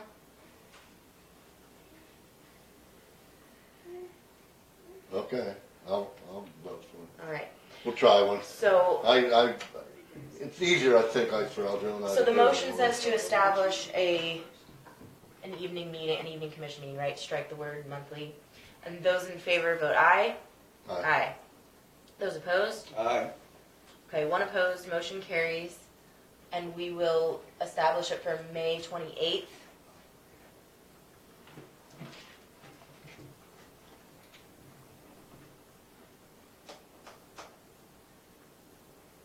Should we say 7? 7 o'clock. Mm-hmm. Well, if we Dawn, have a do you have busy a building, preference? we'll be here at midnight. Or would you like to attend? I guess you don't have to attend. I will, I do. If you're in session, I have to attend. are you sure? Mhm. Okay. 'Cause minutes have to be. I'll record minutes. Yeah. No, I can't shirk responsibility. Okay, well, are you okay with the 28th, or what did I say, 28th is a Tuesday? That's that Memorial I Day don't have a week. voice in it, so you guys. Well, I'm pick just the day checking and that you don't have a conflict, okay. So May 28th at 7 PM. Alright. Thank you, I appreciate that. Okay. But having them left like that the rest of the summer, I don't know. Maybe. That's fine, if you would, if. Well, you July, I could see middle of July, because After harvest harvest or is something. about over and we're farming, but it's not. Once really between good. harvest and. Yeah, actually, July and August isn't that bad because, you know, we're done, it's middle of summer, we're done caught up farming. Now you get September, October again, November is very busy. Well, where But I come maybe- from in but- dairy country, there is no time of year. It's 24/7 and calving every day, any day. Yeah. So to me, I mean, not that that's my income right now, but I understand your concern. However, I do think we have a responsibility, so I appreciate at least the one go at it. I think that'll be well received. Scheduled appointments or just an open? No, let's not do agenda setting. We'll for- have to have an agenda if we're having a meeting, and we'll need to follow it. We do not need to schedule anything. We can have an agenda that allows for open session. We can approve the minutes we can do the call to order and approve the minutes and whatnot from before. I don't know that we need to necessarily make appointments for individuals, is what I'm getting at. We can limit everyone to 2 minutes. So in other words, you're going to have a town hall meeting. Well, we need to see what happens. I'm You're not going to we- have a town hall meeting. We If may or- A meeting is we're going to take actions on items. But if we have no items, then we will have no action, so it becomes a town hall meeting, where it's question and answer. Well, if we get people, then we get people. If we don't get anyone, there are plenty of I'm things that we saying need to it's follow not up a on. meeting, it's a town But hall. we'll probably have to schedule some business. 'Cause there's- Yeah, if there's something, we don't know We're between gonna now have and an then. agenda, and we're gonna have to have some agenda like we do every week. So if you got something come up, we're gonna have to address it. What I'm saying is I do not suggest that we schedule Michael O'Hare to come in on behalf of the highway No. department at 7 PM is what I'm Right, saying. we don't have to do that, just for That's updates not- what he's doing. Right, I'm not interested in scheduling employees. I think have an agenda for items that need to be addressed Mhm. Immediately or that are serious. And to be honest, Like it's, Michael having an update every week, I mean, yeah, that's good, but we don't need that, right. not that night. And I think you personally will find this most beneficial because this is your first year. Whatever gets out on the table and laid in front of you to begin with, you'll know, and it's not going to be any type of surprise when you hear it again the second year and again the third year. So, just like Mr. Bell's issue with his bridge, apparently he's been in here before about that bridge. I remember when he was in here about closing that road, which is not He asked me that that night. road, I don't When think. I Or was I think it's campaigning, he was asking me about that same bridge. That was last fall, he was wanting to know about doing that and finding, getting into it. And I said, well, I would deal with you guys on it. right. Yeah. So those are the things we need to talk about. Yeah. You know, But we got 20 bridges in the county that need addressed, right? So what do you gotta prioritize, I guess, which one's most important and cost effective? well, I sent you the list that was given to me, as far as what the highway department has established as priorities, so we can discuss that too. Yeah, okay. And But I wouldn't do one in June, It's fine. maybe July. We'll see how this one goes. Mhm. This Memorial Day weekend, kind of, that's a busy time there. Half the people will be at the lake and all this and that, but that's okay, I guess. All right. okay, so any other follow-up? I think, the job description, could I just change the one correction and then send that to Dawn? I had several more. More? Although I haven't read it all either. Okay, will you just make notes then and bring that? Okay, and then I can redo that and resend it. Anything else that we need to go over? Do we have any go ahead. I was just gonna say that you might wanna talk to Michael about the sign that's on 120th. Cause a lot of people have told me they don't even see the sign because it's kind of behind the trees. It's when you come off that hill and they've redone that and people have gotten caught on that. It's real soft and it'll pull you off the road if you're not careful. And where's the sign at? It's way back and it just says road work. It doesn't say anything about caution or anything. Yeah, I've been up there, I've seen that, where they put that gravel so thick there. Yeah, a lot of people have That needs to maybe commented. be spread out a little Yeah, thinner. It says road work. yeah, road work ahead. And it's really dangerous because a lot of people don't see that sign, and if they do, it's, you know, you think road work, well, you don't realize it's gonna be a, But it should say caution before you get there. yeah. Well, I think the sign is too Slow. far back, yeah. Slow, because that, yeah, coming off that hill from the south to the north there. Yeah, I drove over and saw that. Yeah, that's, I got it. Send him an email. Thank you. Yes. Anything else? I wanted to ask what our upcoming agenda is for the interviews. We had a cancellation, and Don, that one's not being rescheduled. That was an HR interview, and it's canceled and not rescheduled. Okay, so, we got one next 23rd. but what I wanted to do today was establish what we're going to put together for a proposal. We have not discussed money or, and we also, we need to look at that, job description thoroughly before we actually employ someone. We don't need to go into executive session because we don't have an employee for it. But do you happen to have access to the budget information? I did the math on the last employee, so it comes out to 30,000. Let's see, 20. She had listed under HR. HR director? Yeah. She had listed 2544. So that was 30,528 as a salary. Gross. I want to say the whole budget was right around 40 is where my memory. Yeah, I think it's Takes around me. 40. I just looked at that yesterday. Did you look at it? And did I That- ever send you all the job descriptions? Of what, HR director? Anything? I had a whole email full of. I didn't send that. I'll. Sometimes send them to me. Yeah, I will.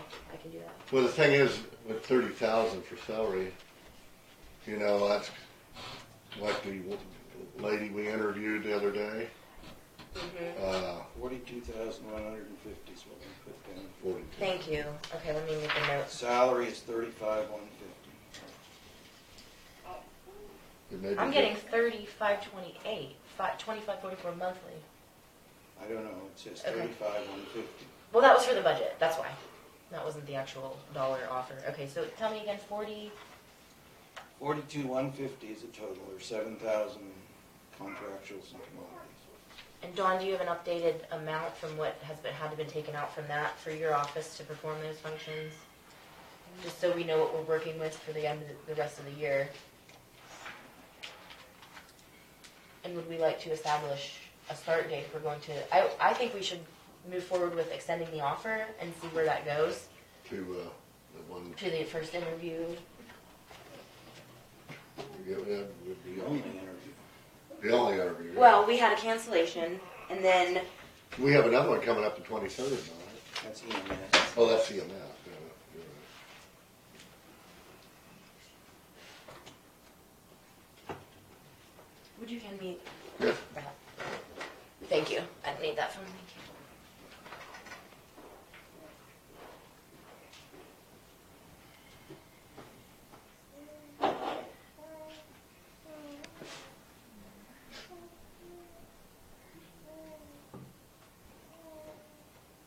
So were we going to try to pursue more HR director candidates, or? Well, I felt that we were all impressed with our. Oh, I am. We prioritized our choices, and we Okay. did that That's interview, fine. and we had the other Make ones. the offer? I do think. That's fine with me, I think yeah. the longer we wait, the more we get No. ourselves caught into a trap, because if that's going to happen, it's going to happen. If it's not, Yeah. then we'll know, and we Then- move on to round two. Sounds good to me, yeah. Good point.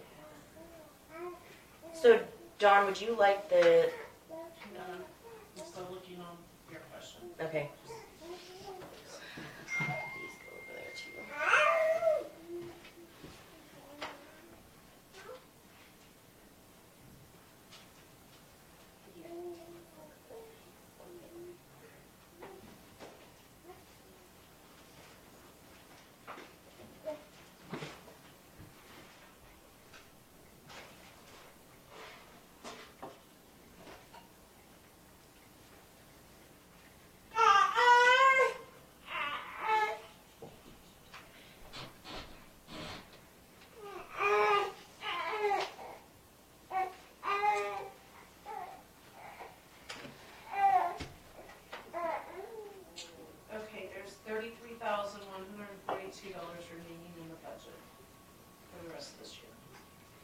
$22,467 in payroll.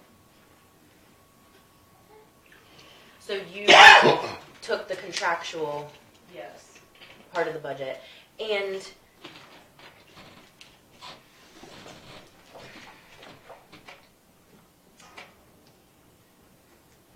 what did that come out to hourly? Did 25, 44 equal divided by, is it 2080? Isn't it 2080? Yes. Okay. Hurt your phone there, huh? Hurt your phone. Yeah. 2,900, about 2,900 a month is what we figured, the salary. We budgeted. So the issue is we have 33,142 left. Do you believe that we've purchased everything we needed to purchase for that department out of its budget? I think so. Okay. So the rest of what we're dealing with is all payroll. And I have the last rate that we established for the last hire at $14.68 an hour, which we did do as salary. And why did we decide salary versus hourly? Just So that was a consistent wage. oh, that's right. It doesn't fluctuate. Okay. Would you say an hour?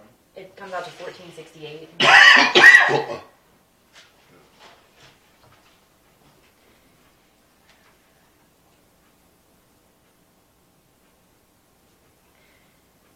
The way I see it is we established enough of a budget to do this preliminarily that we have a little bit of flexibility with what we're offering as far as the salary. We may just want to go ahead and designate the remainder of the budget as the salary, less what needs to be taken out to pay the clerk's office this next month and maybe a month or two. We'll have at least a 2 week, if not more, gap.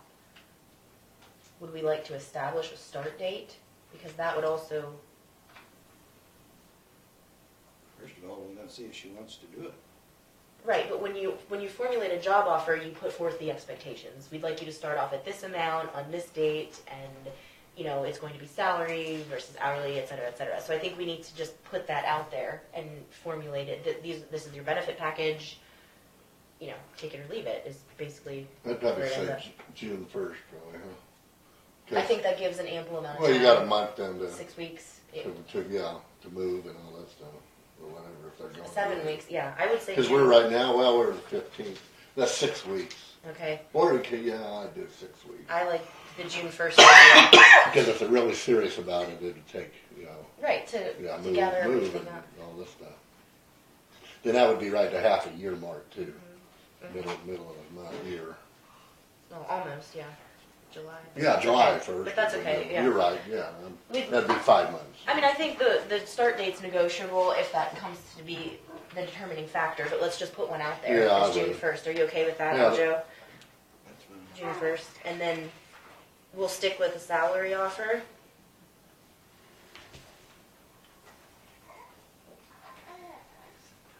So what would that be from June 1st to the end of the year? 5 months? 7 months? It would huh? be 7 months. 7 months, so that amount is salary for 7 months. Mm-hmm. I mean, I think we have just enough to do it if Dawn's able to keep maximizing. We are in open session, I'm not sure we should be discussing salary, and I think that could be Violation. well, I don't think it's a violation, I think it's something that maybe we don't publicly put out. Okay. Because it limits us to the next person or the next person. That's true. Do you want to go into executive session for 5 minutes? Well, I don't care, but I just think throwing these numbers out here is not beneficial Probably true. for us. Yeah. That's fine, except anyone can access the payroll, but. Well, yeah, But I the see what you're offer saying. has It's preemptive. it isn't part of the payroll. I understand. I respect that. Would you like to do 5 minutes of executive session so we can establish a number? Because I would like Dawn to mail out the offer in its complete. That's why if we're ready to make an offer, yeah, we'll need to. Okay. I move to enter recess into executive session for 5 minutes for the purpose of discussing job offer details pursuant to KSA 75-43-19-2B. Number 3, to discuss employer-employee negotiations. To reconvene in the basement meeting room of the courthouse with the commission and the county clerk. Second. If there is no further discussion, all those in favor vote aye. No. Aye. None opposed. If we don't get a positive response from her. I wasn't sure that all 4 had been taken care of. Okay, I believe that is it for now. Okay. If you would Well, just next- get back to me with your corrections on the EMS. I'll have it Monday. And, And then next Monday and Tuesday, we got, Tuesday we For got an what? interview, right? Yeah. 23rd, Okay, with it's an HR person. Not Okay. HR, but EMS. Okay. person. okay. Okay. I think, thank you too much, I think you're trying. I will be on the phone next Monday, Okay. so I will call in. Are you the vice chair? Yeah, Would you please run the meeting then What do we for do the agenda next Monday?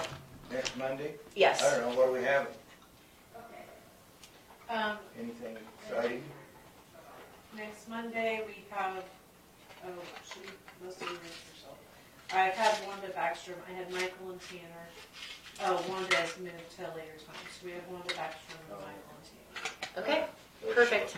Short and sweet. I Hopefully guess we short will and sweet. adjourn until the 22nd at 10 a.m. Oh, but all in small.